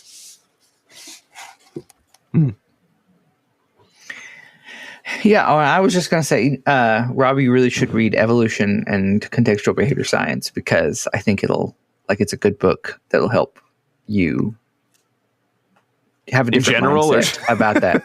Just help you in general, definitely. But just given the things you're interested in, I think that would help. But no, I just referring back to the book here, I think what I really enjoy about this chapter 2 is she hints at some ethology and some information science of like the signals, and that's something else that we don't appreciate in our field enough in the skill acquisition of becoming a behavior analyst, that like know that part of our mammalian brain involves a lot of signal processing for both biological reasons, and then we can abstract that away and talk about information science. But like, there's a pretty good section about like signals that she tops off the chapter, and it's really, really, I think, interesting and a good couple pages. All right. And did you know that there is apparently a theory that the Cambrian explosion, in which there was just this huge variety of creatures evolving, potentially may have occurred due to the evolution of the learning through consequences itself? That kind of blew my mind that was even a thought of like, wait, consequences was an evolutionary step, or learning from consequences was an evolutionary step. Wow. But that makes sense in terms of, well, creatures had to evolve to have enough of a neural pathway to be able to process information and then show signs of learning through stimulation around them. But that was pretty neat. Yeah. Pretty neat. Like our kids have these little things called hex bugs. Do you guys know what those are? Mm-hmm. Yes. Alan looks sad. No, I just was saying, they're like little robot things that are shaped like bugs, right? And they are a robot. But they're just powered by a battery, right? So the battery just makes them like buzz around, and so if they just buzz around, and if they hit into something, then they will respond, and they'll like just kick themselves back basically and like go in a new direction. But so my kids like put them in these mazes that they make and try to get them through the maze, but it's frustrating because there's no learning that occurs with these little guys, right? So they can't see what they're doing, and they will just keep bumping in and bumping in and bumping into the same spot, or like go through the pathway and then turn themselves around and go back out of the maze the wrong direction, etc. And I know, like, it's just interesting to look at them and think like there is so much that goes into even like the tiniest little organisms that can respond to stimuli around them. It involves discrimination and it involves learning. which you don't necessarily think about until you watch something like this, which clearly has none of those components, and see like how ineffective it is at behaving. Mm-hmm. See, I brought it around. Just responds. You either create the maze that can move through or you don't. Ooh. All right. So moving on to the next chapter on genes and consequences. And again, I think we kind of talked in the intro section about this first section kind of having the most either novel or at least not recently reviewed information. But talking about genes, again, I think it took a lot of information that I knew about genes, about the genome, about chromosomes, and combined it with what I know about human behavior. And I realized that these things can go together in a way that I probably, none of it felt like, yes, I've never heard anything close to this before. But I don't think I've seen it sort of laid out this way. Just this idea that our genes aren't that dissimilar than any other organism, and how our proteins are expressed through our genes and our gene codes. Certainly that is something that will just happen from a biological standpoint, but how so much of the environment and the consequences of the environment will determine which of our genes get expressed, how they get expressed, whether they get fully expressed or differently expressed, and how just that level of variety or selection at that level will impact development over time for certain organisms like the fruit fly, but even for us will impact sort of, different components of our own development cycle and our own, our own development. One thing I love is the opening. It says we share half of our genes with the banana. That means legal. And then I thought that the subtitles in this chapter were on point. Meet your genome, getting turned on. Like, those were funny. She's really funny. I know one example they had a bunch of gene examples. There was no Klingon gene, I don't think, in this chapter. No, I was wrong. It was in this. It was in this. Oh, was it in this chapter? Okay. I remember. I know that the one I wrote that was interesting was the CFOS gene, where you'd have two rats, and they do an obstacle course, and one would just learn to do an obstacle course through operant conditioning. They get a reward for moving through some sort of chaining process, and then one just sort of would run around for the same amount of time as the first rat, just sort of running around with no learning. There was no learning. They just ran around, and then at some point they stopped running around. And this gene control group, through that they could observe the maze. Yes, right, yeah. And there was a control group. That don't forget that. Oh yes. And when learning from consequences occurred, this gene, the CFOS gene, would be turned on. But when there was no learning involved, even though it was the same amount of sort of same topographical movement and access, that gene wasn't expressed, which that part kind of blew my mind. The idea of just something as simple as like running through a maze or not running through a maze with the same consequences at play would impact gene expression. But wow, when you think about it that way, yeah, I guess consequences sure are important. And then I stopped reading because I learned my lesson. They're important. I mean, it hits all those 3 levels of selection, right? So it's just a really nice demonstration, these early chapters, of how the interplay across 3 levels really affects behavior at all levels, right? Mm-hmm. Right, but it's also, it has to happen. Like, there has to be a biological mechanism for why consequation works across. And it's one of those, this is apparently how it does, at least in the motor cortex. It has to do with gene expression. Mm-hmm. So it's also it has to be that way. Like, for selectionism and evolution and us as biological creatures to be affected by consequation, there has to be a biological component. It's not magic. Mm-hmm. And so she gives us a little peek into the window of that. Right. We have to be sensitive to contingency. Yeah. Right. All the way down to our genome. Yeah. So fascinating. Do you think there's a reason that she went from gene, and then I don't want to jump ahead if people want to talk more about genes, but I thought the chapter 4 on neuroscience and consequences, that while in some ways, I guess it kind of brought it all home, though when you think about it, as important as our brains are, the idea of evolution and genes feel like more important than, because we can't have genes, we can't have brains without genes, we can't have genes without evolution. But I guess we started big and we get more specific. Right. But I was like, but I think it does make sense because, I mean, for our current concept of what learning is and like gene expression in the like brain and nervous system affects us as individuals and us as practitioners, because we help people often who have differences in the way that their genes are expressed through their nervous and neurological systems. So, I mean, how did folks feel about this chapter specifically? Because I know we've talked in the past about, people love hearing explanations based on, well, your brain and your brain pathways. And I think most people can name like one or two parts of the brain. And those are the ones that get brought up all the time.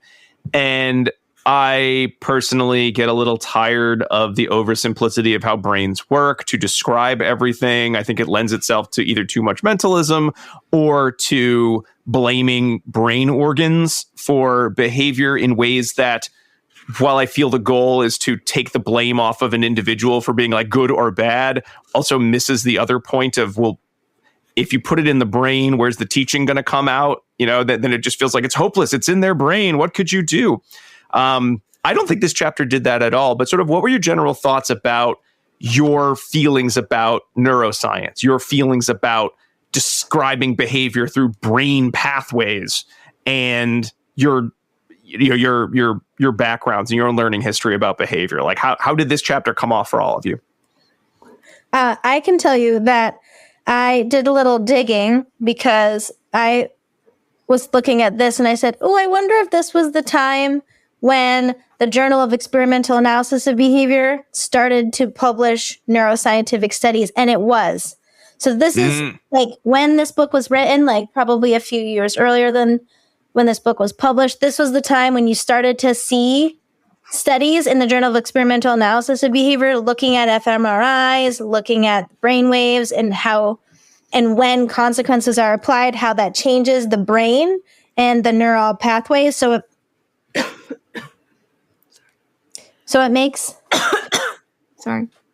So it makes sense that this chapter would lead after the gene chapter, because this was relevant at the time that the book was written, and this was something that people were talking about in the field, albeit maybe not applied researchers, but definitely basic researchers and basic. I guess there's no basic clinicians, but basic researchers and those translational researchers were talking about this at the time. Mm-hmm. Well, and I think she also just really highlights why neuroscience is where the science of consequences plays out the most, because this is where she highlights like the use of methylphenidate, and she comes back to the CFOS, and she's just talking really about like stuff that happens with consequences really tends to happen in the brain or be very important in the brain. And here's all these reasons why that really all of us, I mean, people might not be familiar with CFOS, but they can get the basic premise, and then people know about ADHD or have a sense of that, like a stimulant affects behavior. So I think it's a very reasonable sort of jump that she's making to be like, and this is the next most important sort of area to talk about. Mm-hmm.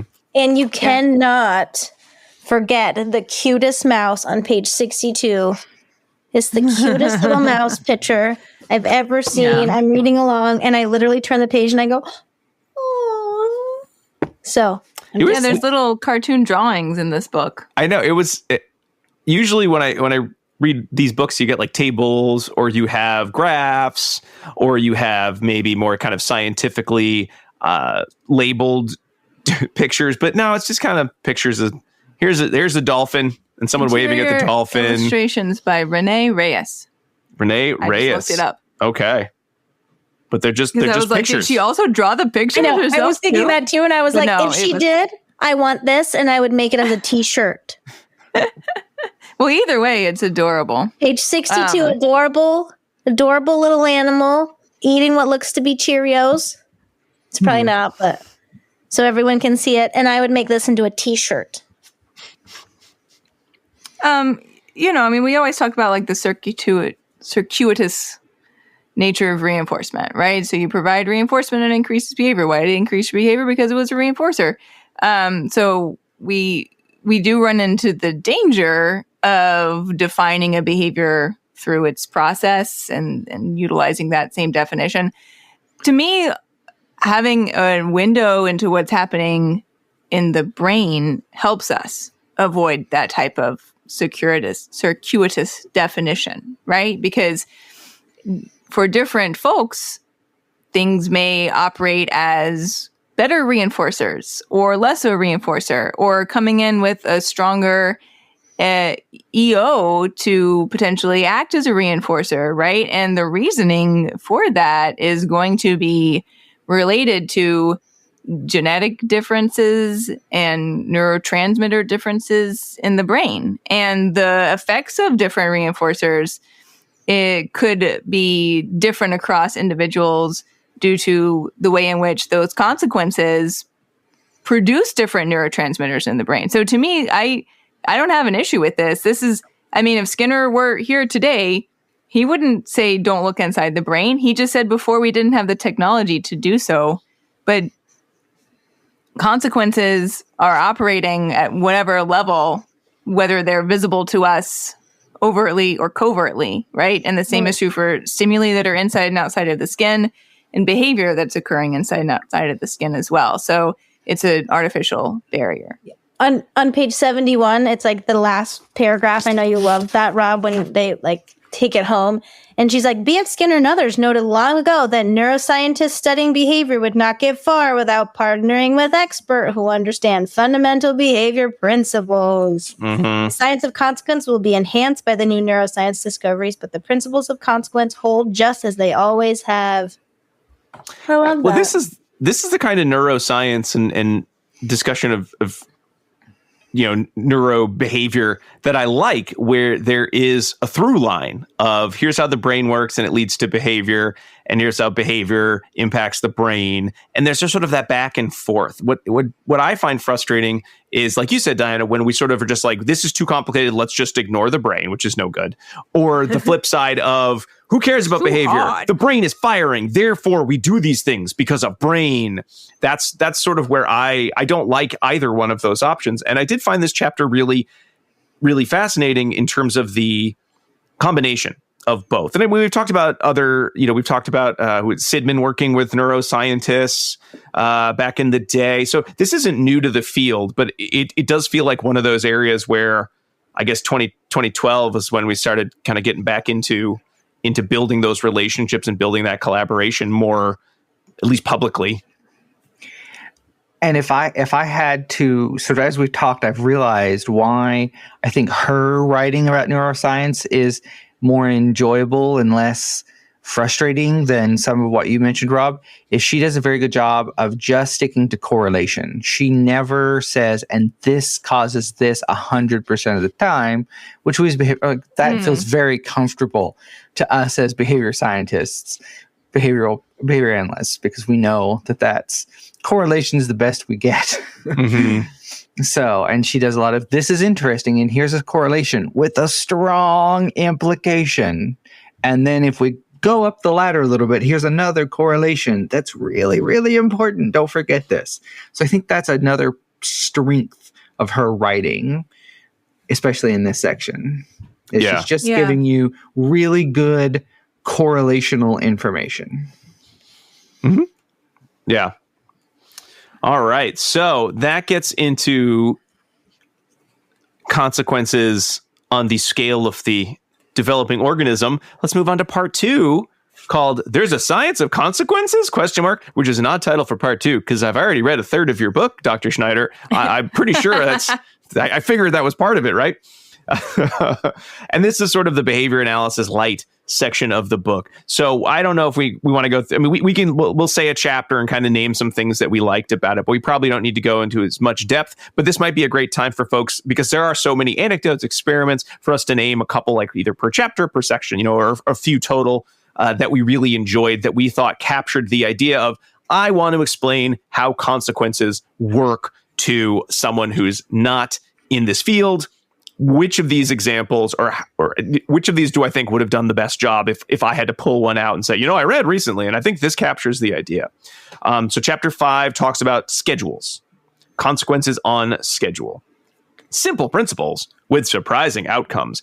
I know one thing I was shocked at is I really expected this to be, there are many types of schedules. Here are some examples. And then maybe at some point have a table with like, all right, we're going to talk about mixed schedules and contiguous schedule. And nope, not. It's just sort of at some point, they're like, by the way, a bunch of schedules. Here they are. I didn't even name them. They just all kind of do different things. Yeah.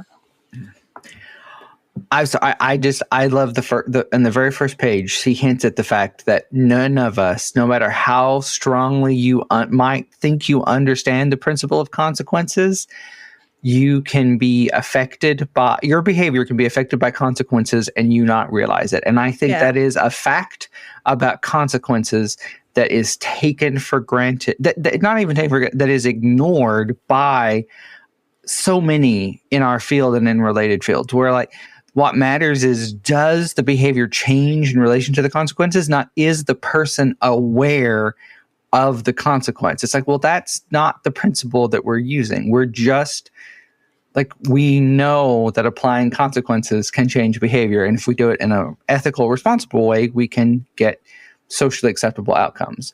And she basically lays that out on the first page in a very subtle way. And I appreciate that.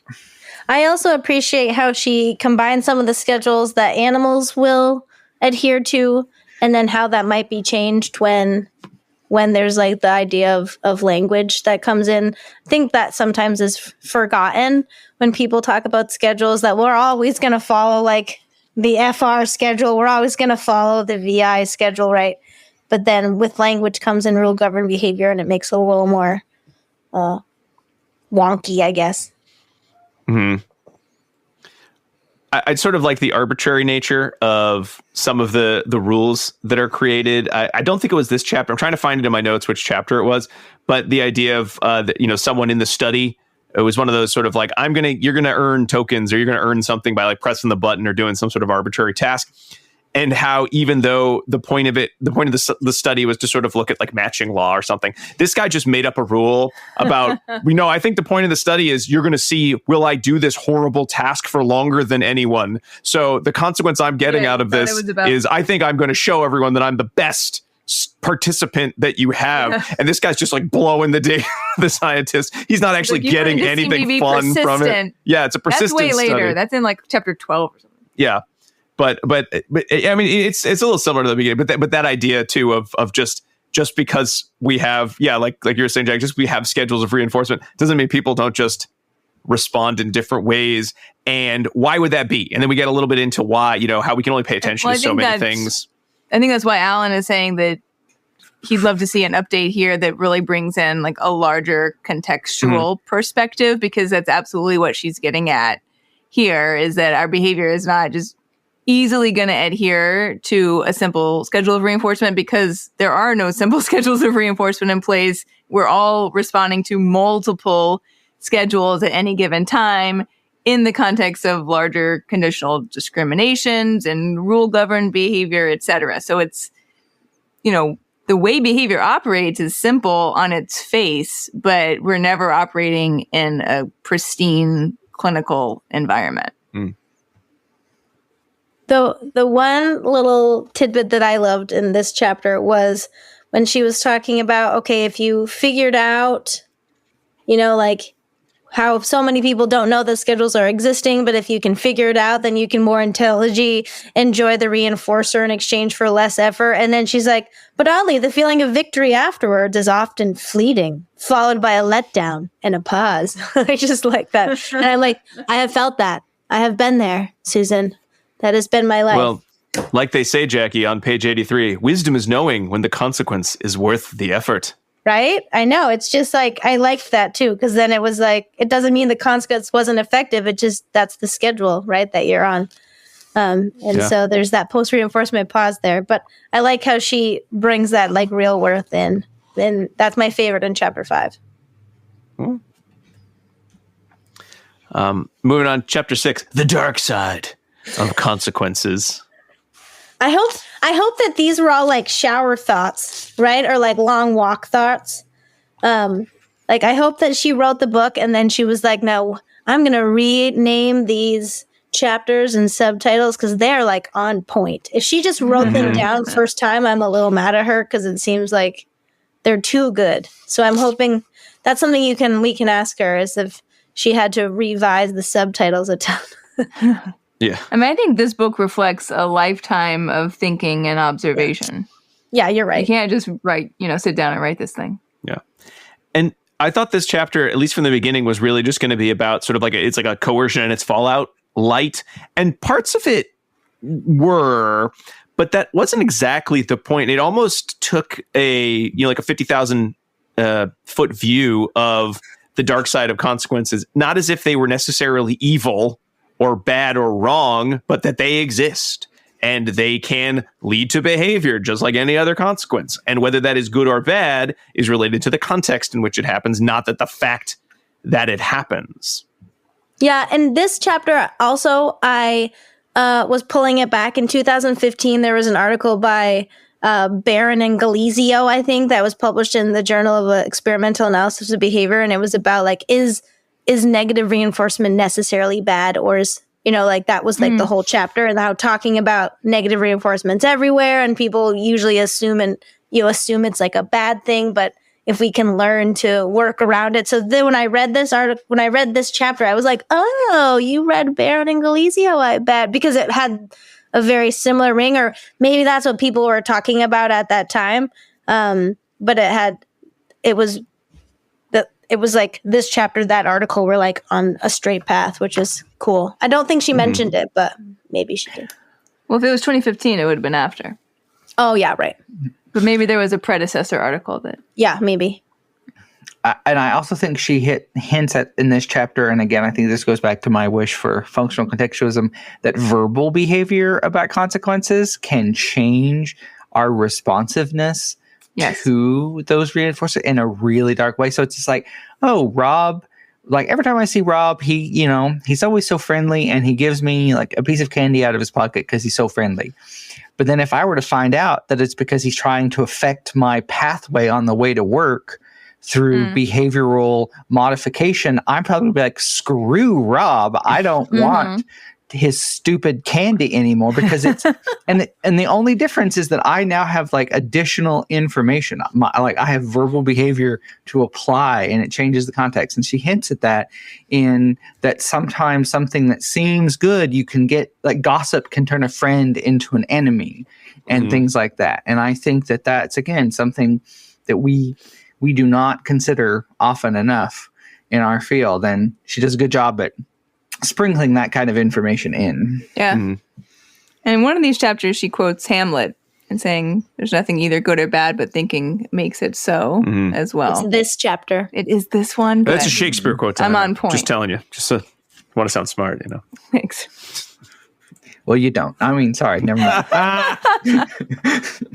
The bard, you might have heard. Good God. I have to go.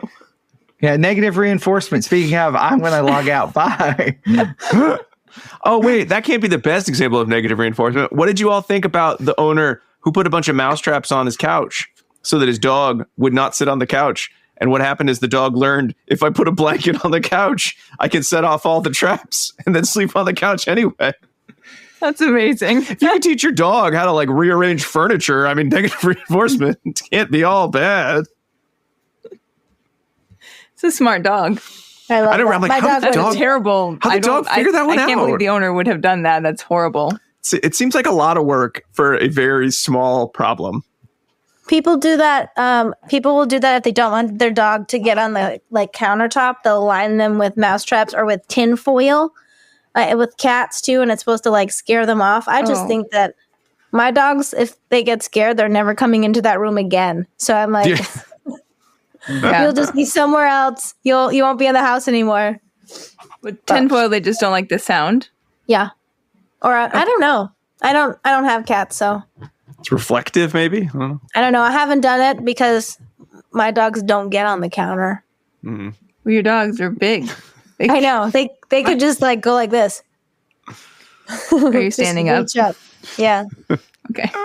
All right. Chapter 7. Chapter 7, Choices and signals. I'm impressed that she brought in the matching law here and did it in a way that I understood.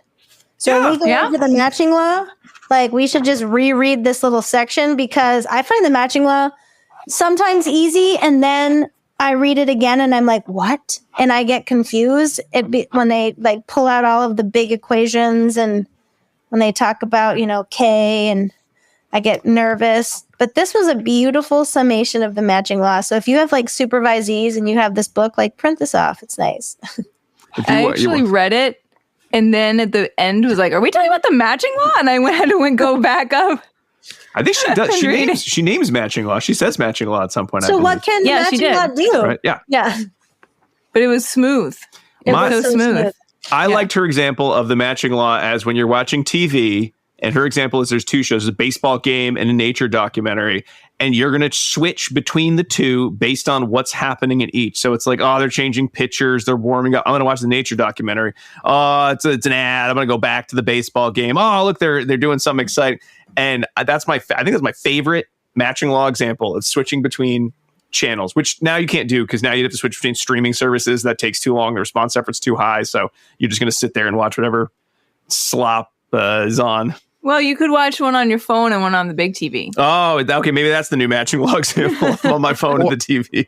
Or you switch between Instagram Reels, YouTube Shorts, and TikTok. If the algorithm stops being so good, you just switch between apps.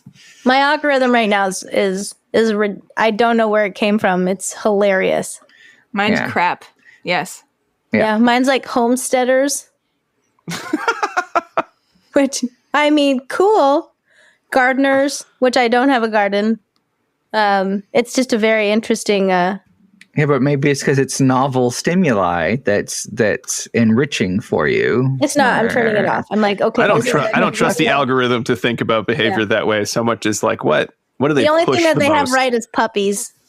What lever are we pushing the most? And that's what we're gonna give you. It makes it so you can't hate watch anything because then it thinks you like it. Yeah, that's true.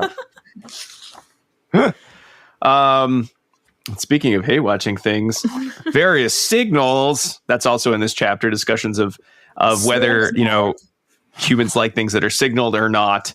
I like that. I did appreciate sort of the discussion of signals and the idea of how that impacts our choice. The example of rats who will actually choose signaled mild shocks over unsignaled, less intense mild shocks because there's a sense of that control. Or that's one reason. I mean, that's one possible reason. That's not necessarily right. And how that can, what signals we have. Signals for humans, signals of completion can be important. The example of, and I love this because I always wonder this myself. So I appreciated that it was in this book. The idea of, do people give more money when they see our church needs a new roof thermometer or our school needs new playground equipment thermometer, and it's clearly $100 and their goal is 10,000. Do people give more money because they feel bad? That's terrible. Or do they give more money when it was at 0 and then the next day they come by and it's at 7,000? Is that when they give? And it does seem like research would tell us it's probably more of no, people want to give money when it's gone from nothing to something high and it's getting closer to the goal. That is more of the signal. You attend to that more, and that might change your behavior to donate versus look how pathetic that drive is going. Let's just keep on going. Let's not give them any money. They'll never make it. So those are the kinds of signals I'm most interested in. And I'm glad they were examples in this chapter. Any other signals or anecdotes or choices that you noted? I did like they said with the matching law too is dieters will avoid commercials that talk about rich foods, right? And smokers will steer clear of the smoking hangouts, and they'll allocate their responding to other places because of the negative connotation, right? That they're not going to receive reinforcement in those areas. So I liked that. I liked those examples. Well, I think the smoker example, Jay, that goes into kind of the next chapter as well. Well, you know what? The smoker example was the last paragraph, bringing it into chapter 8. What? I did not recognize that. That's great. Well, let's go to chapter 8, Pavlov and Consequences, an essential partnership. So this chapter is all about classical conditioning, which I appreciate a review of classical conditioning every now and again, because she mentions in the book that sometimes it can be hard to discriminate. Is this classical conditioning or is this operant conditioning? Because they sort of all go hand in hand. It's sort of like we were talking about with like, well, is this the brain causing this behavior or is it the consequences? Well, it's kind of a little bit of everything. It's a melange, if you will. And when we talk about classical conditioning, certainly we're talking about the response of kind of reflexes, so unlearned behavior being cued by some stimulus in the environment.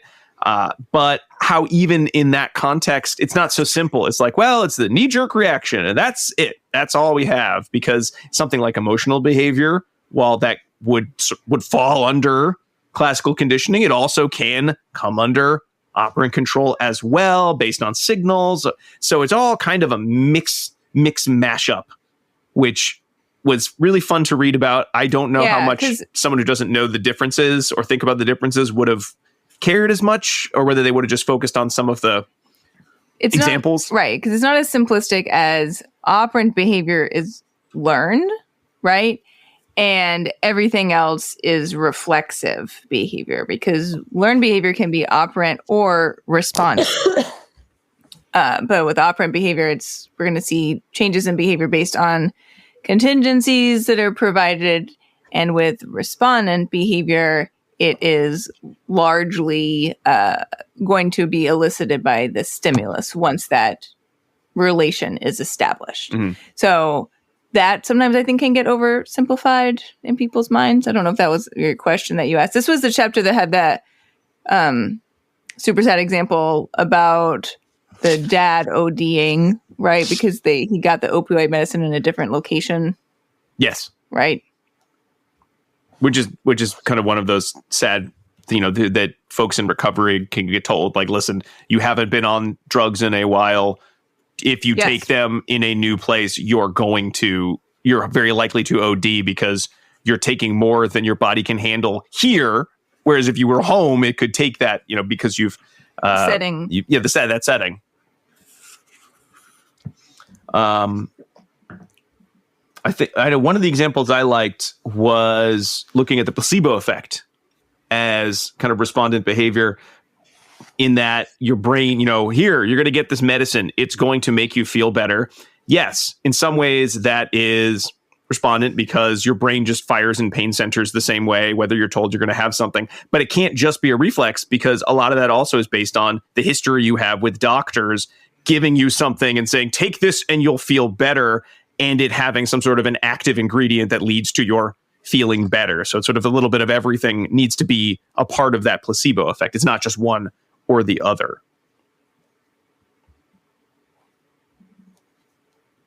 And I don't know, when you start trying to break that, then I feel like I try to play the game of like, yeah, but which one is this? Which one is here? And then it just, is that just one of those questions of like, don't bother. It's not worth, just appreciate it's all there. Yeah, I think it's hard. I am like that too, Rob. In all of the examples, I try to like tease it apart and say, okay, like what part of this is respondent? What part of this is operant? But I think most of it's operant. We can say that, right? Most of it's operant, but the internal bodily sensations usually are more reflexive. But it's still hard. It's still too hard, right? It's still too hard to like tease them apart. So I don't think you need to. No, and I think that they give the example of the rats who are allergic to egg whites. That's paired with flashing lights. And then the flashing lights induce a similar immune response. And that people, I think some people would be like, oh, well, that's like classical conditioning. I'm like, well, no, that seems related to like a stress response based on learned history. Right. Like, right. So like, I think that's probably stress, and a strong enough stress but yeah, so it's really hard to like, those are good examples of, those are verbal models we have for types of conditioning that maybe in application are important to remember, but might not always be clear cut. Mm-hmm. I mean, I think when we talk about the differences, I feel like when it was first introduced to me back in, like early psychology classes, it was sort of to try to teach the idea of like, well, one is sort of about like learning, and one is sort of just like, I don't know, it just happens. They're paired together. There's nothing you can do about it, which is not really true. I mean, it's slightly true, but it's not really true, nor is it really relevant as to why would you discriminate between the two types of conditioning. Clearly, this, both of them will happen, whether you're planning for them or not. So it's more about just sort of having an understanding of the development of these contingencies, but who cares to some extent when it comes down to how is this impacting and helping people? I feel like in this section, if she had talked about salience, which is something we don't talk about a lot in our field, like it's in there, it's in the Cooper, I just was reviewing it, but they basically say salience is determined by the organism. So it's kind of hard to know what's going to be salient until the organism has responded to the environment. I feel like this would have been a good section for that, because I feel like what is a salient signal. This would have squared right into this area in terms of just like wishing, if I wanted to use this to teach more advanced students something, man, this would have been a great chapter to like have had someone give an external perspective on that for. Mm-hmm. True. And then she does go on to talk about like differential observing response and things like that, which I think can or should be tied into salience. But right.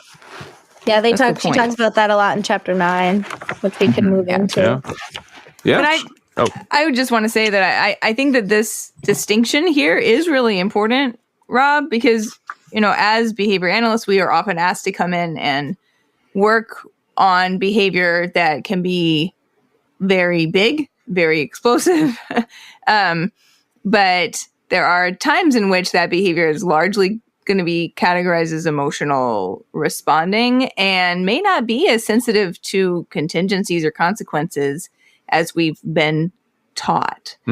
So, learning what the distinction is there and thinking about the complexities that we can see in responding is important, because there may be times when this chapter starts with her saying, I spent some time in Fiji. And then when Fiji came on in the Olympics, right, when the Fiji flag came by, I was overcome with emotion and I stood up and yelled, Fiji! Which is so cute and endearing, right? But, she was overwhelmed by, that surge of, I don't know what it is inside your body, right? Like that feeling that you get when you're just like overwhelmed with emotion. That's a respondent response, right? To hearing Fiji, like that was her response. And so sometimes when our clients are responding, it is that type of response, right?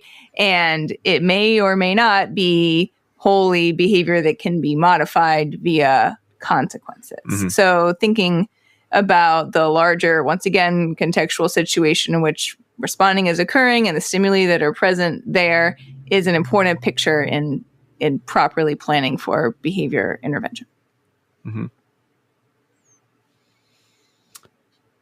All right. Well, let's start wrapping this part up with chapter 9, observing and attending. This one was my favorite chapter. I know it would be, Jack. You love observing. Always observing.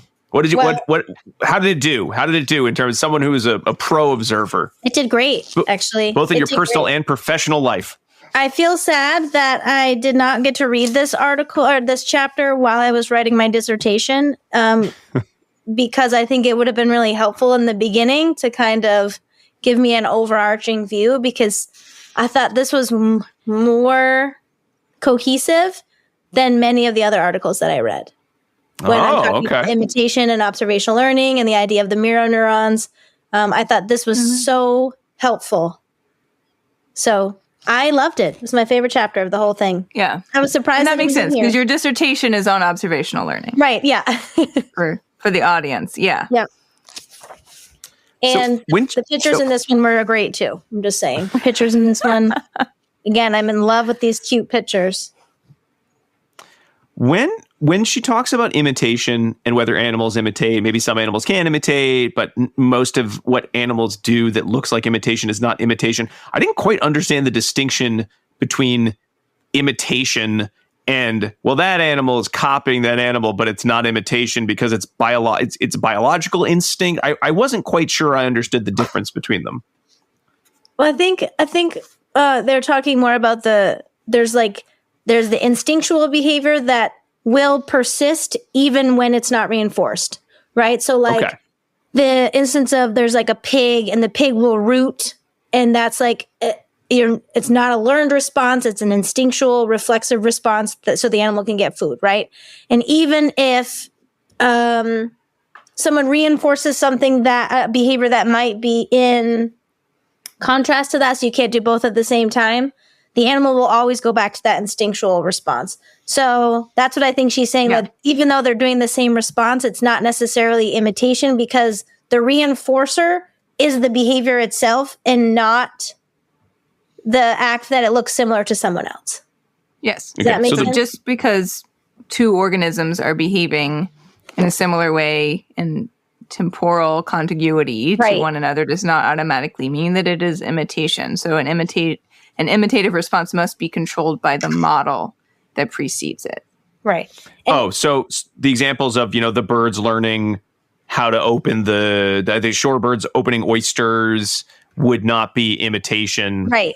Because they would naturally like stick their beaks into things. Yeah, but they might learn from their parent, but they're not learning to follow the parent. Behavior and not because of the model. Okay, so there's learning there, but it's not imitation. Yes. Okay, thank you. You're welcome. That was hard for me too, by the way. That took me like 3 years to get. So, when you explained it, it made more sense. It didn't quite. It sort of just is a one-off line of like, a lot of these things aren't imitation. Anyway, but I just talked about animals observing and learning through observation. That too, yeah. And I was like, wait, what? Why is this not the same thing? They're like, I don't know. Birds going down when they're flying. That's not imitation. Birds go down when they fly all the time. Hilariously, I went down a huge rabbit hole for like 2 weeks where I only looked at birds. Do you remember this, Diana? And I was like, I'm going to include this. And I had like 50 or 60 articles of like birds, and porcupines and raccoons and doing all these instinctual behaviors. And then my advisor was like, that's not even imitation. And I was like, great. I'm glad that I could write this whole other paper now. That's part of writing a dissertation, is that you accidentally write or research a whole other paper. Yeah, so that happened. So that's the only reason I know about it, Rob, is because I like went into it big time. Like, well, it was worth it because you taught me the difference. So thank you. Yeah. All right. The final chapter in this section, thinking and communicating, chapter 10. And this, again, this section really did build nicely on itself over and over. This one really hit home with some of the animal studies. I think I kind of want to ask Dr. Schneider, does she have pets? Lots of pets? Did she enjoy, is she a birder? Does she enjoy watching animals? Definitely a birder. Because the idea of like dogs can respond to 1,000 words. Not all dogs. Not all dogs. That dog. That dog did. That dog learned. Well, if one dog could do it, potentially one of my dogs. Other dogs. They need to be taught. Yeah. Well, I know they didn't just learn. One of my dogs, I don't actually think would. Reinforcement is not silly enough for her, but one of them would definitely learn. Not every dog. And then some of the varying types of monkeys can also have a vocab of that size. But then she was like, but they can only talk in 2 to 3 word sentences. Yeah, she was like, way to go, humans. Yeah. Like, no matter how much you train.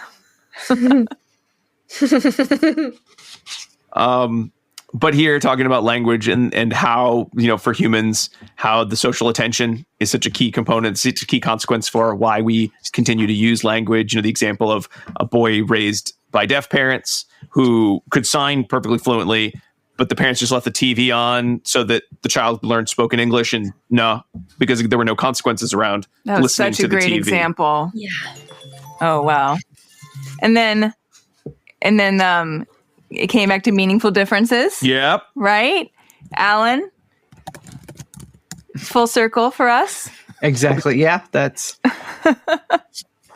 That was Alan's first book club. Oh, a long time ago now. A long time ago. And I just remember I found the 5 million word difference. That's right. Oh, yeah, we couldn't find it. It's because it's basically the very last page of the book. And then, talking about communication, how we learn to communicate our internal states through consequences, through both, visuals paired with internal states, metaphors, right? And then passing on consequences, now we can pass on consequences through rules. And here's my example. It's in my notes here. Here's my example of the guy who just refused to stop pressing the button I didn't write down what their activity was, but who just kept going because he thought the study was on how persistent he was as an individual, and he wanted to be seen as such. I wrote in my notes. But even here, some brain, a little bit of talk of brain about language, but not too much here. Just the idea that certainly our brains are involved in language.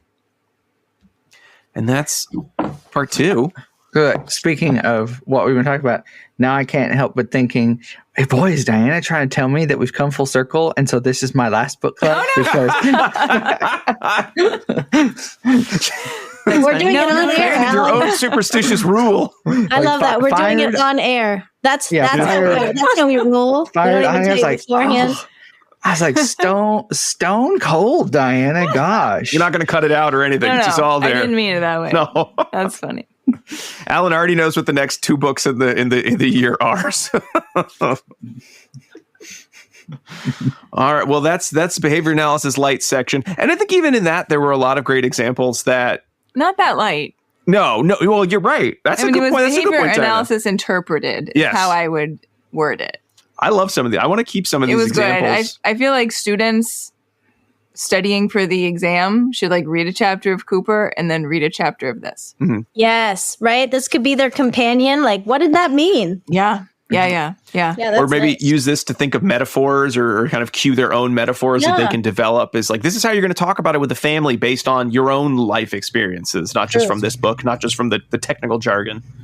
If I had to highlight a killer line, it's competing consequences vie for our private behaviors, just as for our public ones. That I really like that line in this section.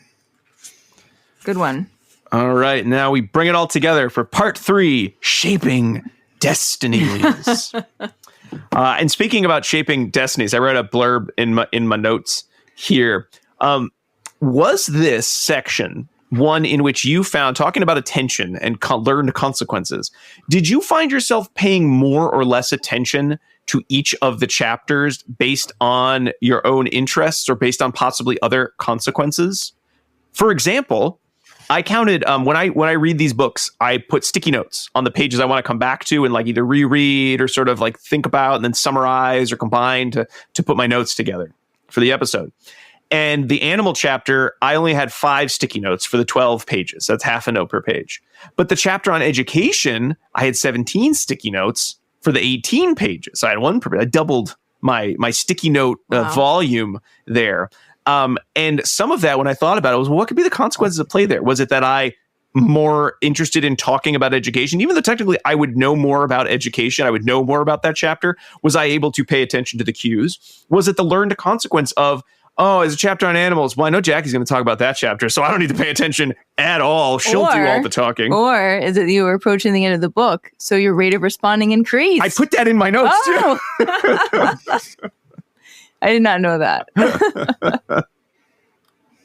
Yes, so a lot of reasons there. But did anyone find themselves sort of changing their pattern of reading or thinking in these last sections when it was such a, here are real, we talk about real examples, but here's kind of the daily work that we often do, kind of put or our focused interests. Here it is.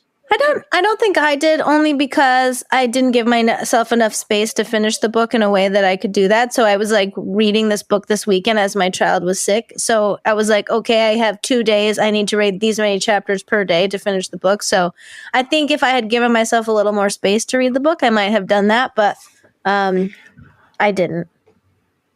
And I think in not a bad way that I often tend to have, when it comes to making notes, an opposite response of I don't know as much about that. I want to go read more. Mark it. As opposed to, I remember that. That's comfortable. I don't need no notes. Yeah. So, because I'm always like, I don't understand, because I tend to have what's this biology stuff? I got to go back and read more, or I got to remember about that. So, Diana, did you have a similar pattern? Or different? No, just you read a book and now you're here to talk about it. I know. Yeah, I'm she trying had a to me think. There pattern. was one of these chapters that I was really into, and it was. That's why you need to use sticky notes. So you can find it. Right. I think the chapter on education. That was my most interesting Probably, yeah, because it was highly relevant. I just really like the 161, the very first page of this, because it's like, what a better explanation for like ACT type approaches of avoiding the unpleasant is not a way to live joyfully.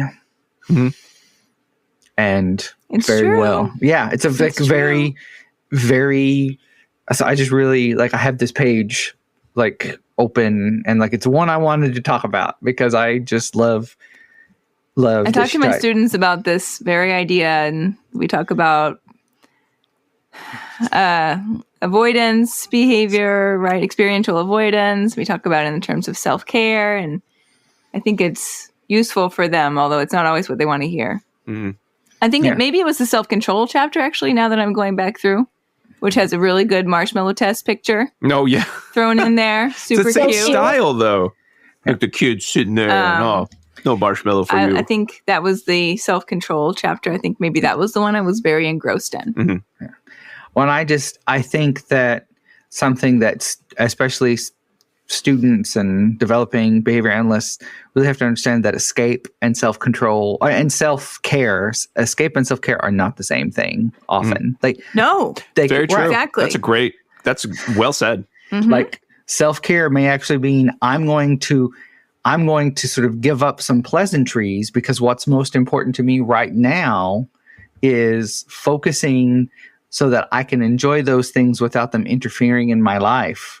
Yes. And my progress later, because I don't have enough like fluency in this skill. So it's really important that I disrupt my own routine and get through X, Y, and Z first. And that's actually self-care, not I'm going to turn off the book and ignore everything because it's too hard. Yeah. Yep. Agreed. It's not self-indulgence. Yeah. Right. Yeah. So basically this section, just because like always when we get to the last section of a book, we sort of start running out of recording time. But this really broke it down. This I think section had the most, here is the table. There is no table, but if there were going to be a table, like the last couple pages kind of have that table vibe of like, here are all the ways this book has talked about how consequences impact human behavior. And here's some examples of how this could be relevant to complex big systems. And then it sort of breaks it down into the chapter sections on everyday consequences, chapters on self-control, chapters on education and work, chapters on addiction, autism, and other conditions. And then finally, chapter on consequences on the grand scale, society, the long term, and the planet. I'm glad that one was the ending one, because it really brings into play the 3 levels of selection that we talked about, right? And so she like mirrored Skinner's 3 levels of selection. She started off in that first part talking about that phylogenetic level, the level of the genes, and then the middle of the book was talking about, the level of operant, and the 3rd level was this cultural selection. And so I just love that, and I'm sure she did it that way on purpose and she was like, I hope somebody notices, right? Because she doesn't say it. Right, we noticed. Yeah. But we noticed, right? The three parts, 3 levels of selection. And how they, interweave through each of the chapters. I just thought that was like real spot on. Jaggy, you know what? Speaking about the part I came to this part about, I forgot to mention endangered species, undercover crows, and the family dog, applications for animals. I totally forgot to even mention that was one of the chapters in this section, of which my favorite anecdotes were those about rats who learned to do mind detection, and they were so good they got licensed in mind detection. So apparently they had to teach them how to fill out a form and pay their yearly licensing fee. I'm sure. You can still do that. Behavior analysts go and train those mice in Tanzania. We had a friend that did that for a while. Yeah. The mice are so job. light that they don't set off the mines as they detect them. So it's safer. Yeah. Too. Alan, you mentioned kind of self-care or some parts of self-care, but let's all, if we have something else that was in one of these chapters, because we can't go into each chapter in detail because we're running low on time. Certainly, I said I loved the education chapter and really the discussion about the combination of rules and consequences being a key to behavior management. You can't just give kids rules and then have random consequences and expect to see a change in behavior. You can't just give them consequences and not tell them the rules and still see a pretty good change in behavior. However, why would you do that to the poor kids? Why not combine the two? I love the folks who make these schools that they're like, I'm going to build this from the ground up the way that it should be. And include like best educational practices and have really clearly laid out, contingencies and systems, and you get to see these things actually in action. Because in our day-to-day school system, it's a lot of murkiness that's going on in there. Shout out once again to Project Follow Through and Direct Instruction. Yep. Those are mentioned here. So nothing that I didn't know necessarily in this chapter, but it's just like such good reminders, like all over the place. Like you start to think that contingencies don't really touch you and your day-to-day life in the way that they actually do. But contingencies control everything that we're doing. We just don't realize it. So it was a great reminder in that sense. Like literally, we never stop responding and learn. Like it's just all the time. Yeah. I certainly appreciated the summaries on page 257 to 259 when talking about how are we going to save the planet, which again, knowing now after reading the book that Dr. Schneider's really interested in climate change and ecological change, the idea of like, let's do a quick summary of all the concepts we talked about, the idea of adding and subtracting consequences. How do we use signals? How do we use schedules? How do we set up commitment? How do we use our experiences, so kind of learning history? How do we set up social support? How do we use models, right? And for each of these and this is how you could use it for talking about something like climate change or recycling or whatever kind of the ecological overfishing, right? With ideas like, well, you could have variable rewards for how we dispose of our trash, or we could use sexy Robert Redford as a model of good environmental behavior. I added the sexy. I don't know Susan Schneider's feelings on Robert Redford other than a ecological friendly model. I think he's sick too. Yeah. Yeah. Any other example? Oh, Alan. Go ahead, Alan. Yeah. I'm pretty sure she doesn't mention it. I would have loved to hear her talk about maybe the example of places, I think in Japan and some places in Europe where littering was a problem, that they actually took away trash cans and it improved littering because the societal pressure not to be the one that litters, because there was no opportunity to be like, oh, it blew out of the trash. Like it was very clear that what you took in was what you were responsible for taking out. Would have loved talking about that. I feel like she would have done a really good job of breaking that down as counterintuitive and part of things. Because it just came to mind because she talks about littering some, but she didn't have enough time, and I understand that. But it's sort of one of those, the absence of that brought that to mind, which she talked about earlier in another chapter, that the absence of something brings it to mind. Yeah. All right. Well, let's do some final thoughts, and then we'll wrap up with the final line. Let's go around the horn. Dinah, why don't we start with you? And by horn, I mean the person sitting next to me. What's my takeaway? What's your takeaway? What are you going to do with this book now that you've read it? I think if you have someone in your family who enjoys these types of anecdotal based books. I mean, no, it's not anecdotes though. It's storytelling is what it is, but it's based in science, right? But if you have someone who enjoys a storytelling book in the style of, let's say, Malcolm Gladwell or Oliver Sacks, they might enjoy this book. And maybe you have people in your family that are always like, tell me what you do again. I really don't get it. This could be the book for them. What do I do? Everything. Read this book and find out how. Yeah. So, very often the sticking point for people fully understanding what it is, not what we do, but what it is that's like unique about behavior analysis is their understanding of the idea that consequences are at the root of all responding and behavior change, right? So this would be the book to give someone to try to help them really understand that critical point of our theoretical views. Mm-hmm. Unfortunately, this is coming out after the holidays. Yeah. I like the cover. It's Domino's. And I always judge a book by its cover. I'm not going to lie. I usually say this in the beginning. And I love this cover, and I love that the science of consequences in black, and then the other parts in red. And I love the cover, and I appreciate how the book flows without getting too boring, right? It's hard to read a nonfiction book, I think.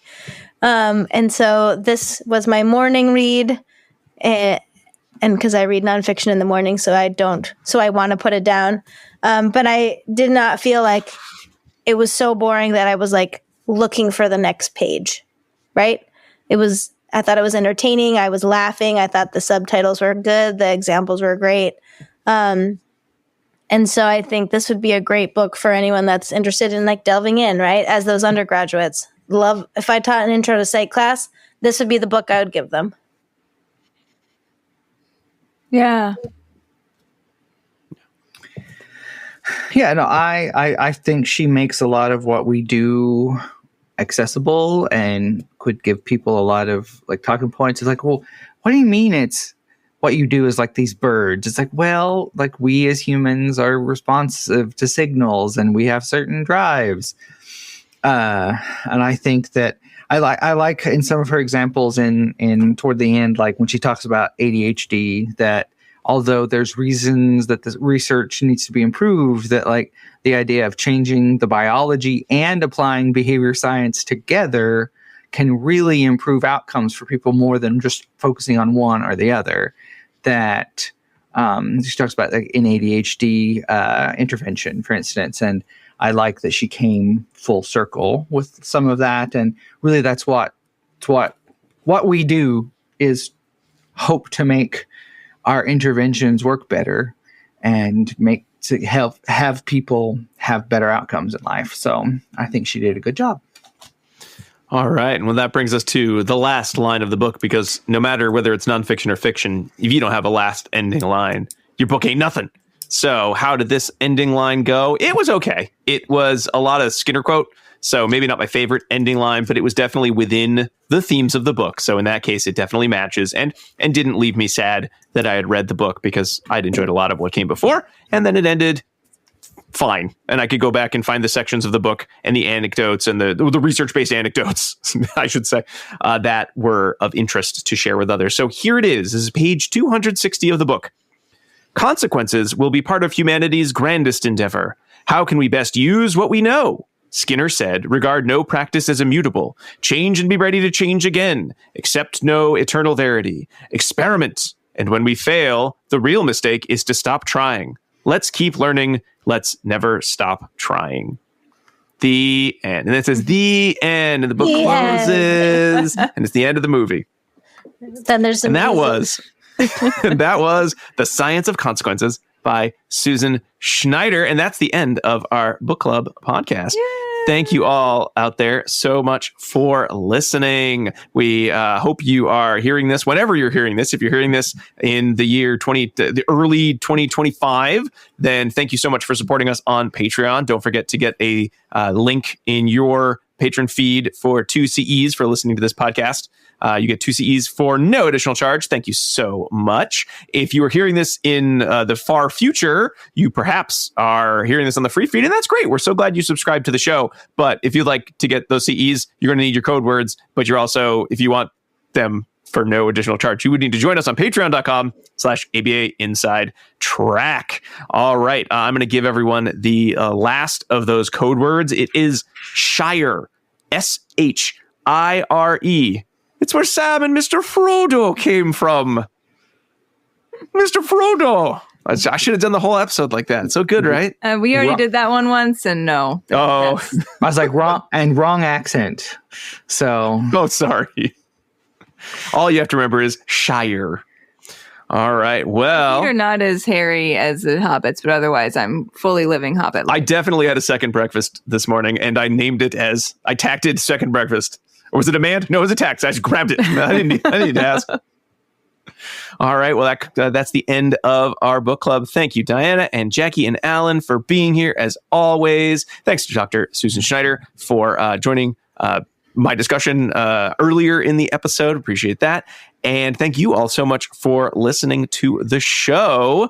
Don't forget to click the link if you'd like to get CEs to go back to our webpage where you can find all of our previous book clubs and all that jazz. Some thanks to Dr. Jim Carr for our recording our intro song, Kyle Sturry for our interstitial song, Dan Thabit of the Podcast Doctors for his work, and of course, again, Dr. Susan Schneider for writing this book. We'll be back with our spring book club on, I believe we're doing Divergent Minds. We'll be back for that in just a few months' time. But until then, keep responding. Bye! Bye! Bye.